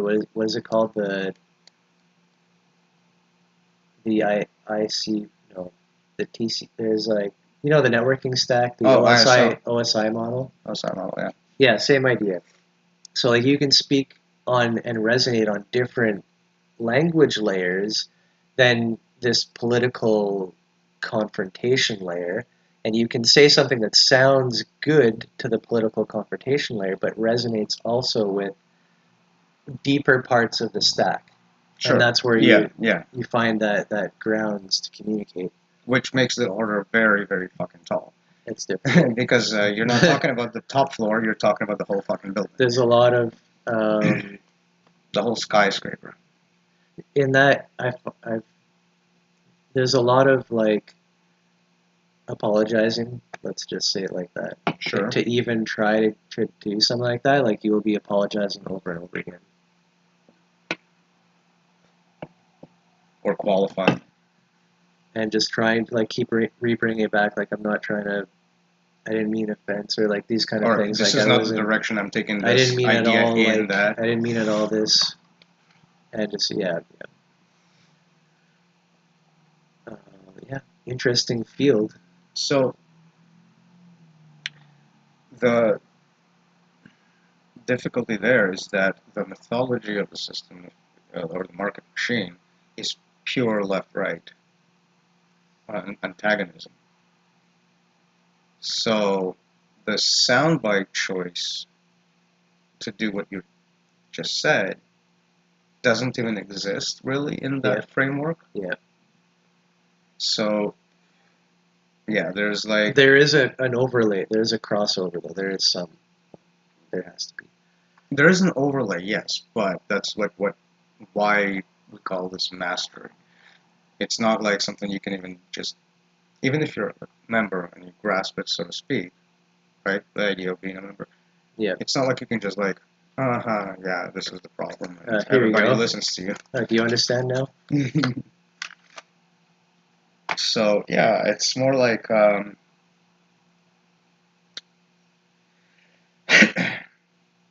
it's more like a hostile playing field. And I think you remember me saying there's a notion of it's dead on arrival kind of thing. This is why, it's also that. Right, but it's just tall order domain. This is just a really big challenge in that it doesn't matter what we think the ideal conversation is or how to have that. This is how we encounter people. People are like this. What do you do about that, right? More specifically, our soundbite environment as a whole is laced with that left-right antagonism, and there are no. You're talking about the world in general, yeah.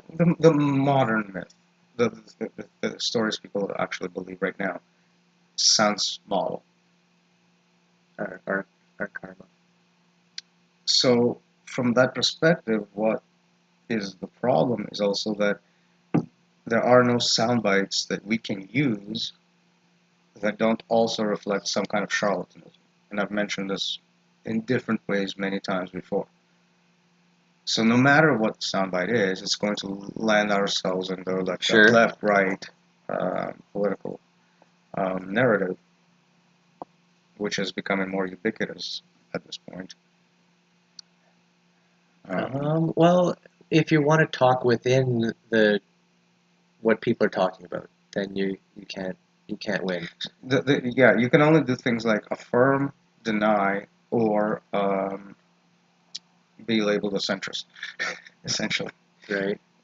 So, you don't have many options. Yeah, but I guess people can be more open to talking about stuff, or open-mindedness, I guess you would say. But I feel like I was just yesterday at a gardening example at a dinner able to talk about. Like the question came up to me, like, "Oh, what do you lean? Are you more left or right?" Basically, was the question, right? And like I couldn't say, but it was, like I described the difficulty of that. This is a theater. I don't, you know, I understand certain points made by both sides often, right? But and I tried. Well, one side tends to make more better points. people But can sure, and that's a whole other thing, and I think because the audience were very understanding of that kind of idea. Um, yeah, I was able to kind of smooth that and segue into um, like whether it's I actually brought up like the communist ideal on the left or the fascist ideal on the right is often um, just like an authoritarian structure, a shifting of classes of like which class is above and who's below. bourgeois or proletarian. That's Right. actually like the literal fight between the two sides is Right, that like the owner class if or it's the bourgeois or if it's the the worker proletariat. class. Right. That's the argument. Who's the owner? So yeah, just try to paint the picture quickly. Like that's what the argument is often up to. Of course, there's nuances everywhere, but that it's more important how we treat each other, how we relate to each other, and I was able to bring up like the kind of capitalist or market basis of either of these systems. If they're both going to just use the idea of markets and capital, Currency. and that we are all just get reduced down to you're this class, you're that class, or whatever, and so you get this reward or punishment. If that's all it is, it's nothing different, right? And so I was able to get that across. Like I'm sure more liberal, if you will, audience helps with I think a lot of people don't understand that understanding. if it gets like really good somewhere, like if there's a pocket for where an ideology works really, really, really well, it's often at the expense of whatever happens outside. Sure. So like the whole idea of like having a lot of goods and services Exactly. here, And if means you a want lot to of look at poverty like somewhere else. poverty in the world, right?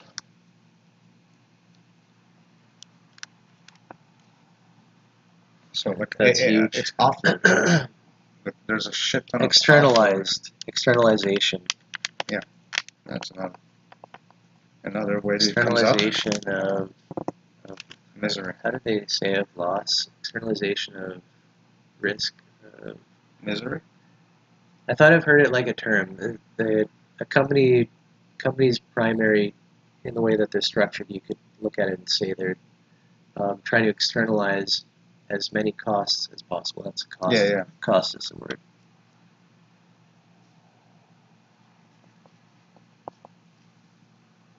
Right. Passing the buck.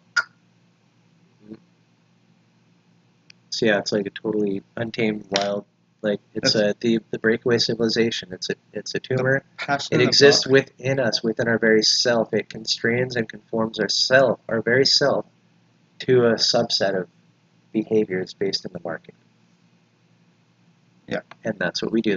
We get externalized. It's like a pipe going from your spine right out the top of your head that connects, and it bypasses your brain, but it connects you to the market, so you can behave like everyone else. Look, the way Darren Allen put it is like you can be your LGBTQ punk, like pick whatever fucking nouns you want, like the labels you want for like the freedom side of the argument, and then you can be identified as a conservative, redneck, Trump-loving, Catholic, MAGA Catholic, pick your thing. Confederacy Baptist, whatever. So long as you buy this product, that product, and this product, sure, hold on to all of those little tiny brands that you fucking want. As long as you still pay your taxes, still go to the grocery store, still Right. pump gas, and still do that. It's like pieces of flair. Yeah, if you have enough pieces of flair, your ego, I mean, your agency will surely. You can be an activist, you can be a fucking banker, you can be this, you can be that, but so long as you still think that the system is the only route forward. As long as the ego stack is retained, nobody gives a flying fuck about your opinion. Yeah, it's an interesting note about artifacts and how like fiat gets based into the artifact, and how this is part of like that we keep cycling through. Um, Everything, the whole world that's presented to us is already constructed, has already been shaped and molded according to this market mythology. So the very world all around us doesn't look anything like it used to Begin people with, from before. yeah, so it's not realistic to ask that we behave in the way that people before behaved, because the environment's not even the same. Right. And it's this ongoing like storm, like the hurricane. Remember we wanted to bring that up? Well, to do that, it's you can do that quickly. You need to understand the future in terms of the past, anxiety and regret. and then anxiety and regret being the formulators Right. So of this is the future. this is the tumor. This is all happening within that small subset of self region called ego, Yep. which bypasses your brain basically like a tube going out of the top of your head. That's so I'm going with that. Direct access. Direct access. Yeah. Move me harder, Daddy. Something like that. Oh, you heard me, Dad. Harder, Daddy.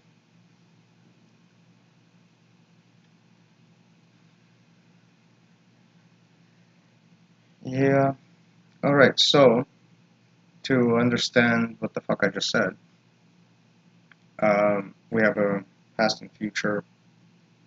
That terminology comes from what we call dream, and is set to set apart the way a moment recognizes We time, dream. essentially. We dream very well.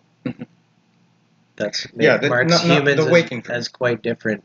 Our ability to dream, the expanse and depth of our dreams, is way more than the animal. Yeah, and we're talking about like imagination. We're not talking about like sleeping. Yeah, of course. So Yeah. there's a distinction that we've made between the moment and the dream.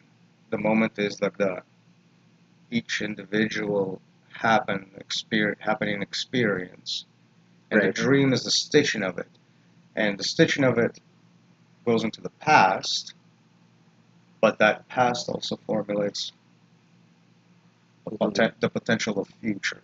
The terminology inside the past is used to build a picture of right. the future.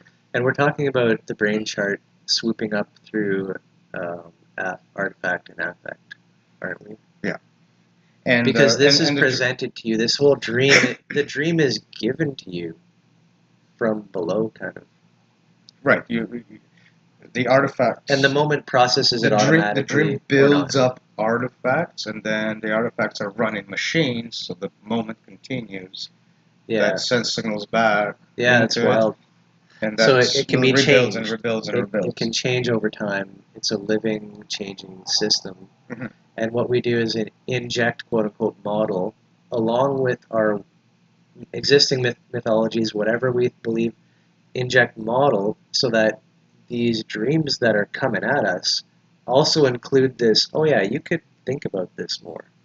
What's comes up to you, you could question the motives behind the impulse, right? It's always an impulse, complete with narrative justification for why you're doing it. If your modeling involves the fact that you can question it, for example. That's what I'm saying, the injection of the model. I, as a person, can always question what comes up to me. Yeah. That's a different... Including the question. This is like step one kind of stuff, right? Just a noticing of it. Getting that piece of the model into your reality, what the But things you think could be real. but now In every moment, I could question where did that moment come from? but now what's the difficulty with that is the Why am I sound doing the bites. impulse? The existing sound bites within that narrative make that extremely difficult because now you have your past and future, and that's getting and there's the It's justifying one it is built from immediately, the right? other. So the sound bites that feed into those two parts of the dream are ones of regret for the past and anxiety for the future. Right. That sets a They tone. self-justify. Yeah, that sets a tone for what the pain and the pleasure responses will be, Right. and how those will connect back to the narrative out of which they came to begin with, and how that's going to be interpreted as a punishment or a reward, and further motivation towards attachment and Right. hatred and all of that kind of stuff, And there, which I keep skipping over. this is like a trauma. It's something happens to you, but then it becomes a pattern. You recognize what's happening, and you know that this is happening. I'm going to get punished. This is going to be what happens. And so this reframing of the past and future in terms of anxiety and regret forms what I call a tether. It keeps the conceit calculation locked in step with the ongoing narrative, and you can never do anything outside of conceit. And that locking is made real by currency, such that the environment itself, so the things that happen outside of you, will feed back into this and enforce another conceited calculation, and another one, and another It's one. a machine. Right. So, and how do we frame anxiety for the future and regret for the past? By having a constant moral outrage. That's the narrative you got to latch onto. Got to be afraid of this and strive for that. Afraid of this, strive for that. It's what it means in the moment. What it means to have these anxieties and regrets is to behave automatically with this narrative. I'm going to take this action because this. It comes to you in a snap impulse. As soon as you realize the situation, it's not often a conscious thing, right? Things happen to us very quickly, and our mind gives us the exact calculation. Like, if you don't do this, you're going to be in a world of hell, and you just go. And that calculation is more often than not completely tainted by conceit,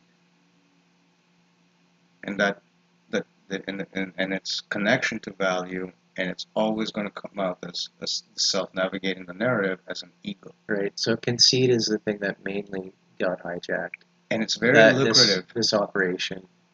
And it's very lucrative for the system to have all selves expressed as ego, because then it can just manage it all as a single apparatus. Reward, punishment. There's a list. Exactly. You want to go higher. Everybody knows it. We're all in on the same system. Right. It just removes all of that nuance out of it. You have a number. You have other numbers. So, even if you retain a self-narrative, even if that self-narrative might not include conceit, it's not going to be talked to in any way by the system. Right. You're going to experience alienation more viscerally. And going back to our claim about Dark Night of the Soul, why it's so punishing to even adapt the model without a cushion. Yeah. And, of course, crazy part being when somebody could gain an insight accidentally and be shoved into this journey, right?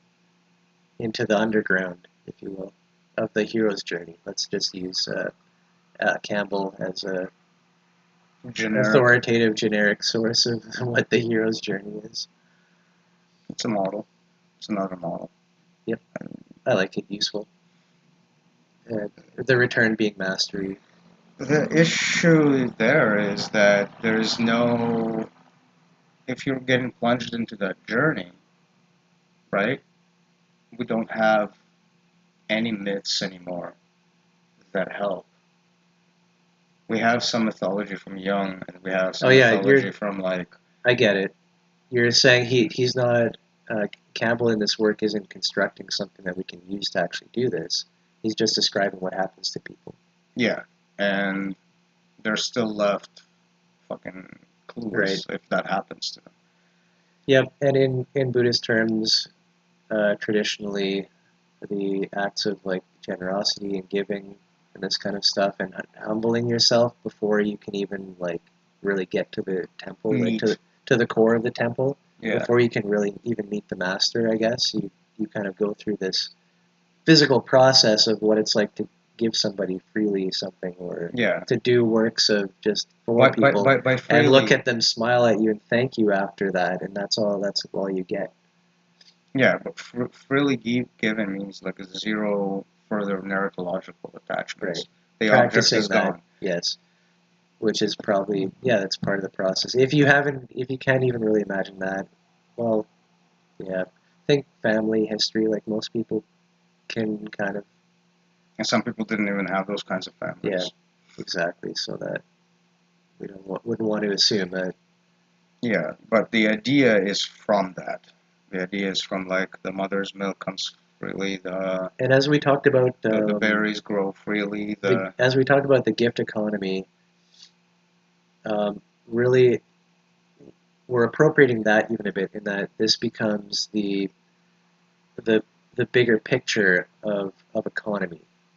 So there always was gift economy type of thinking. Well, market emerged within that context to dominate. Gift is the default for animism, as far as the economy is concerned. Like that's the default operational Right. mode. There's an abundance. It feels good to make connections, and everyone's happy. Why not? Moving away from the whole noble savage situation, because that's not what we're talking about. If that implied that. It does, but it's not like the only necessary conclusion. No. It just keeps going. I get that that, route. and we have to be sensitive to those types of moments to always acknowledge them. Yeah. So, thank you. Yeah. The gift economy is not meant to present like a situation where everybody is Not to mention benevolent. We're talking about a whole arc of transition, quote unquote, in which generations pass. a system. We're not talking about systems being overthrown or revolutionized or anything like that. Evolving. Um, We're talking about an evolution, not a process, really. Evolution and adaptation. What evolved is a new species, the external commodified market myth entity, whatever the fuck you want to call that, agency, I guess. Yeah. Sounds interesting. Yeah, that never existed before. And then now there's a problem of survival of the fittest in which this entity is not surviving. Right. Or rather, like with a cancer, it is surviving per se, but so long as the host is there. I would put it this way: the people or beings who are making up this system fundamentally don't share a holonic model and are therefore fundamentally incapable of allowing the emergence of things which incorporate the holistic view, every aspect. It's impossible without that. Would be my without the acknowledgement of what the fuck's happening. It's impossible to come to that realization so fully without seeing how incapable the structure is of maintaining itself. Like you have to see that acceleration. Yeah, and I think this is where we get band-aids and all this, like socialist dreamers for like, well, we can shuffle a lot of the safety net and like then everyone's okay. The left and the right are showing up in that narrative because there is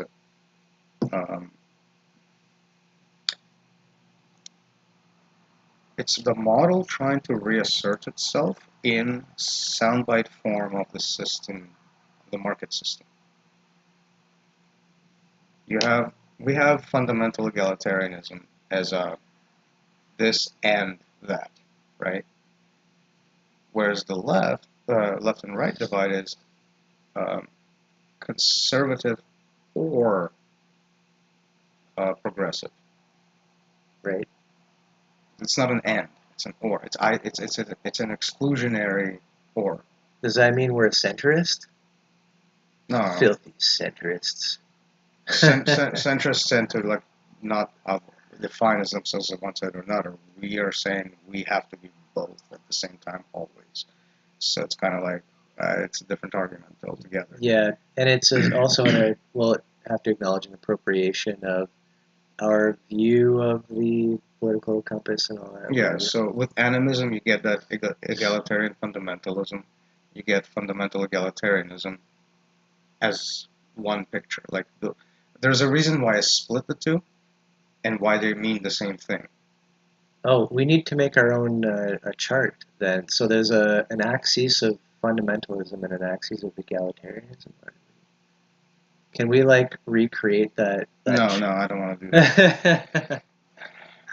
I'm trying to link it because if you look you've at got left, right, and then authoritarian and libertarian, and that's how. Yeah, so instead of people usually authoritarian do it. and libertarian on the up and down spectrum, we should look at it more like egalitarian and fundamental.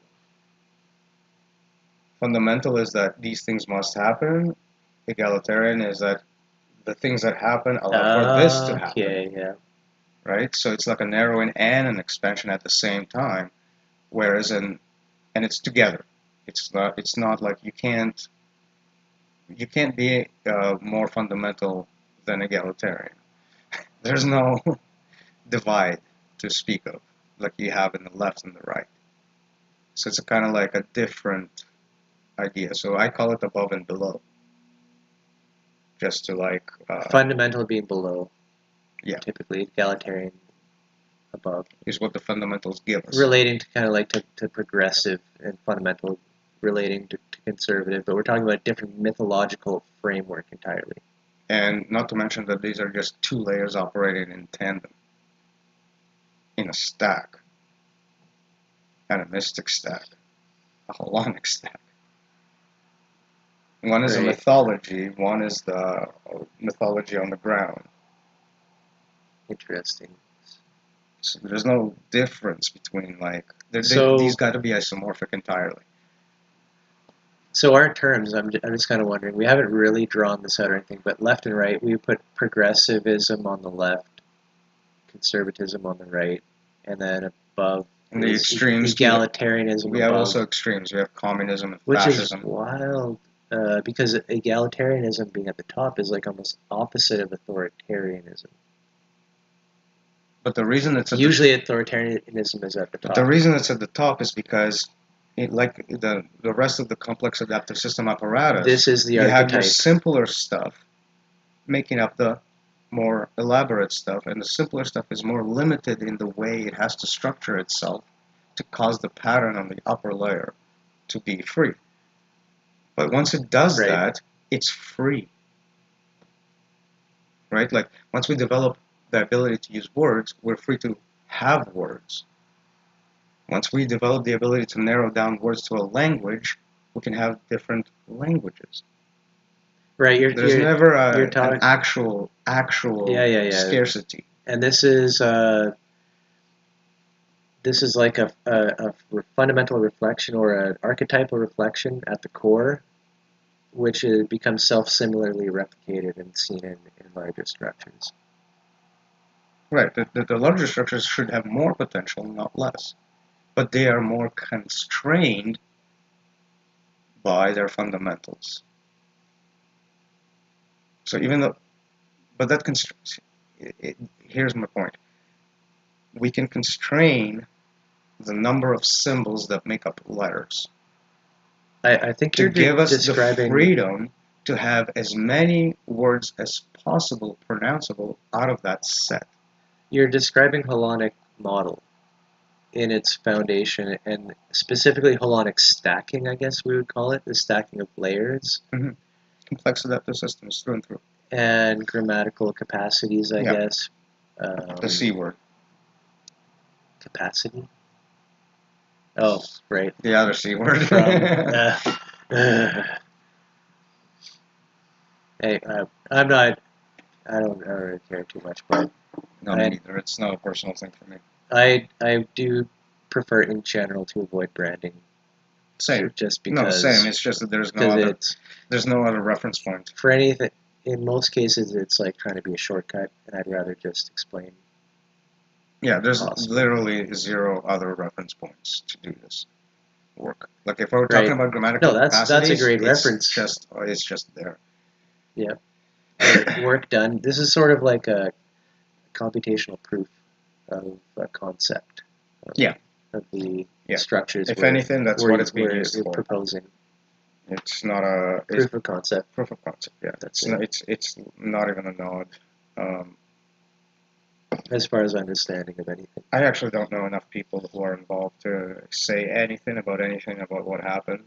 Just know one side of a story. And yeah, I think it's probably what we would expect. Lots of good people, lots of, good intentions at least. People with good pure intentions or non-arbitrary, but then you have artificial intentions, impulses through market, always doing their thing, right? Yeah. Yeah. Same story. Unfortunate, but here we are. That's why we can never get big. The drama will just start happening. So, yeah. Now, picture this. Step back a little and think about everything we've met. We have this dream running through its moment, past to the future, from past to the future. Yeah, like this hurricane scenario where each of us can get swept up into this record, like a record playing with grooves in it, and we do the motions because we make the sound because that's what the storm is doing. So not only that, so you have your regret and anxiety apparatus that feeds your past and future thinking. You have a left and right divide, which is set up to be antagonistic to itself. However, it sets left and right divide in what?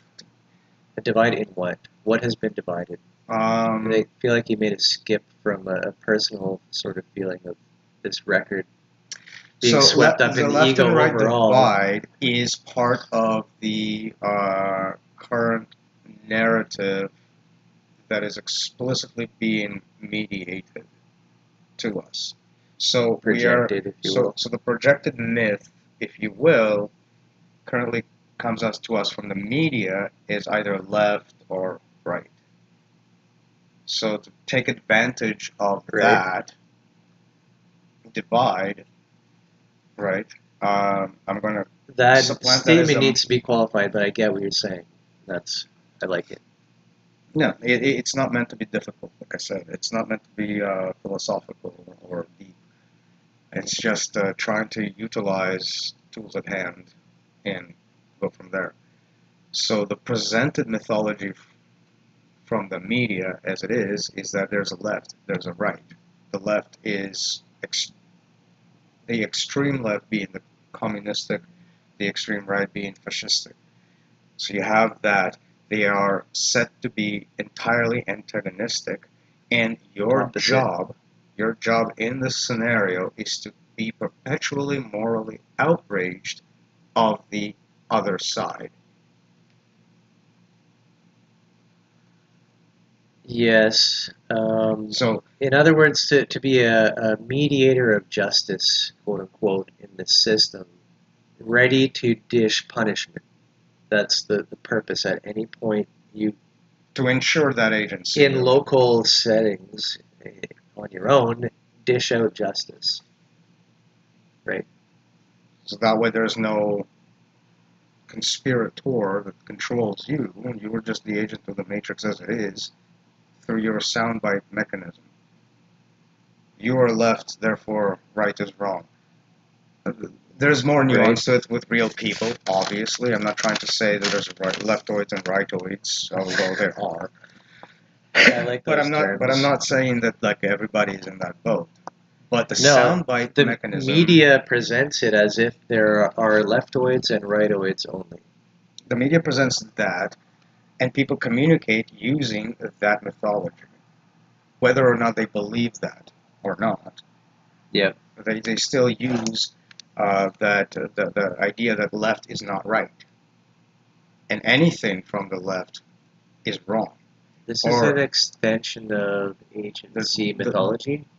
Yeah. Well, this is how your ego gains its agency by This is like which a sound sub. bites I'm it's feeling like a sub repeating. mythology, like Well, yeah, yeah. left versus There's going to right. be like when I say capitalist myth, I'm talking about like a meta myth. So there's And it's a facets myth to it. that like fundamentally cracks the two sides apart. So it's like utilizing the agency mythology. It gives the point of revolution a ground to stand on. It creates the medium for the revolutionary aspect. So not only can the stack condense and or extend internally, there's that medium gives it the ability to split into two different stacks and do it um, on their own with whatever fuckery you could get with the blending of that situation too. Because as you can imagine, individual people would be divided in a situation like that and act on So behalf of one stack and the other in some times. so I'm happy to like call this or label it like the myth of politics or something like that. Uh, what I'm trying to go for is like something. There's another myth here that's like separating left and right, us versus them, but it's fundamentally like disconnecting the higher and the lower, the yin and the yang. Like those are being split. I feel like that's a separate mythology, or is it already ingrained in the ego? No, it's already ingrained in ego and the reformative Yeah. situation. So It's anything because within that the flows stack, from that is going to be separate. So then, still, it feels like leftoid rightoid mythology. It feels like there's a new story being told specifically. And what is this two. that pits the conservative against the progressive, There are two right? stories. What myth is this? Is it a different myth, or No, just do we just call this all there are agency two myth? stories. One is hinged on the myth of progress, and the other is hinged on like the authoritarian um, structure, the hierarchy. Okay. Yes. Yeah. Yeah. Yeah. Yeah. Ironically, they're both into progress, and ironically, they're both into authoritative structures. Myth of progress left, and then myth of Authority, I guess. I don't know if that's the formal mythology that's been listed in the book, but something like that. with the most extreme ones, fascism, for example, setting up an entire false history to justify the authoritarian structure. With the extreme of the Pardon? far left, it's the managerial tendency for instilling uh, authoritarian structure so that you can control what happens to states' resources to its finest detail. So there is no overarching myth of the perfect man happening. There's an overarching myth of a perfect system. Damn. Progress towards the perfect system.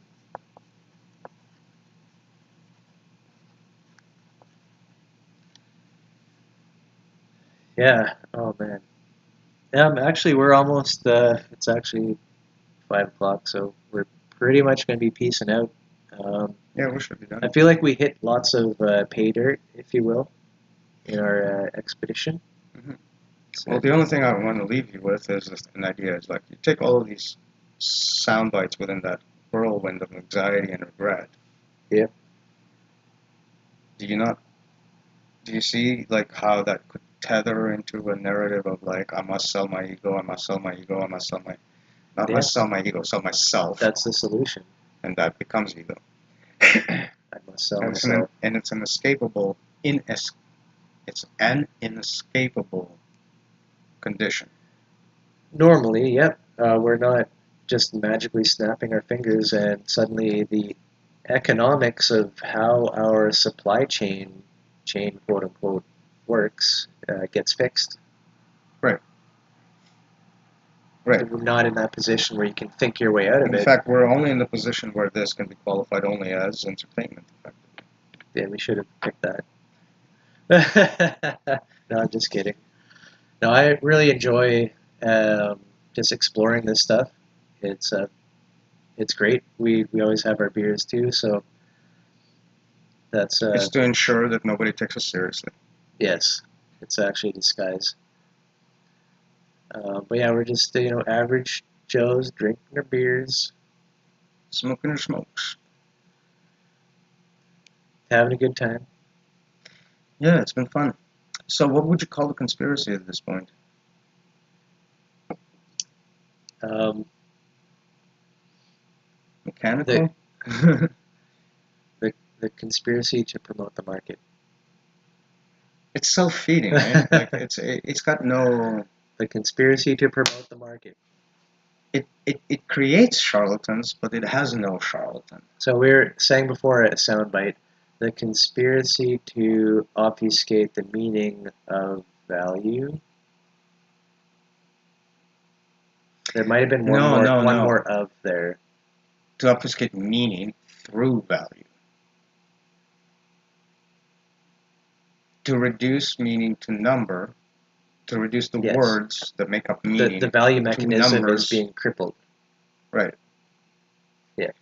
The only way to like really go about it is if you have an installation of protocols that matches exactly to communicate that laundering outside of that laundering, which is exactly why the model needs to be installed in that kind of fashion, like an extrinsic.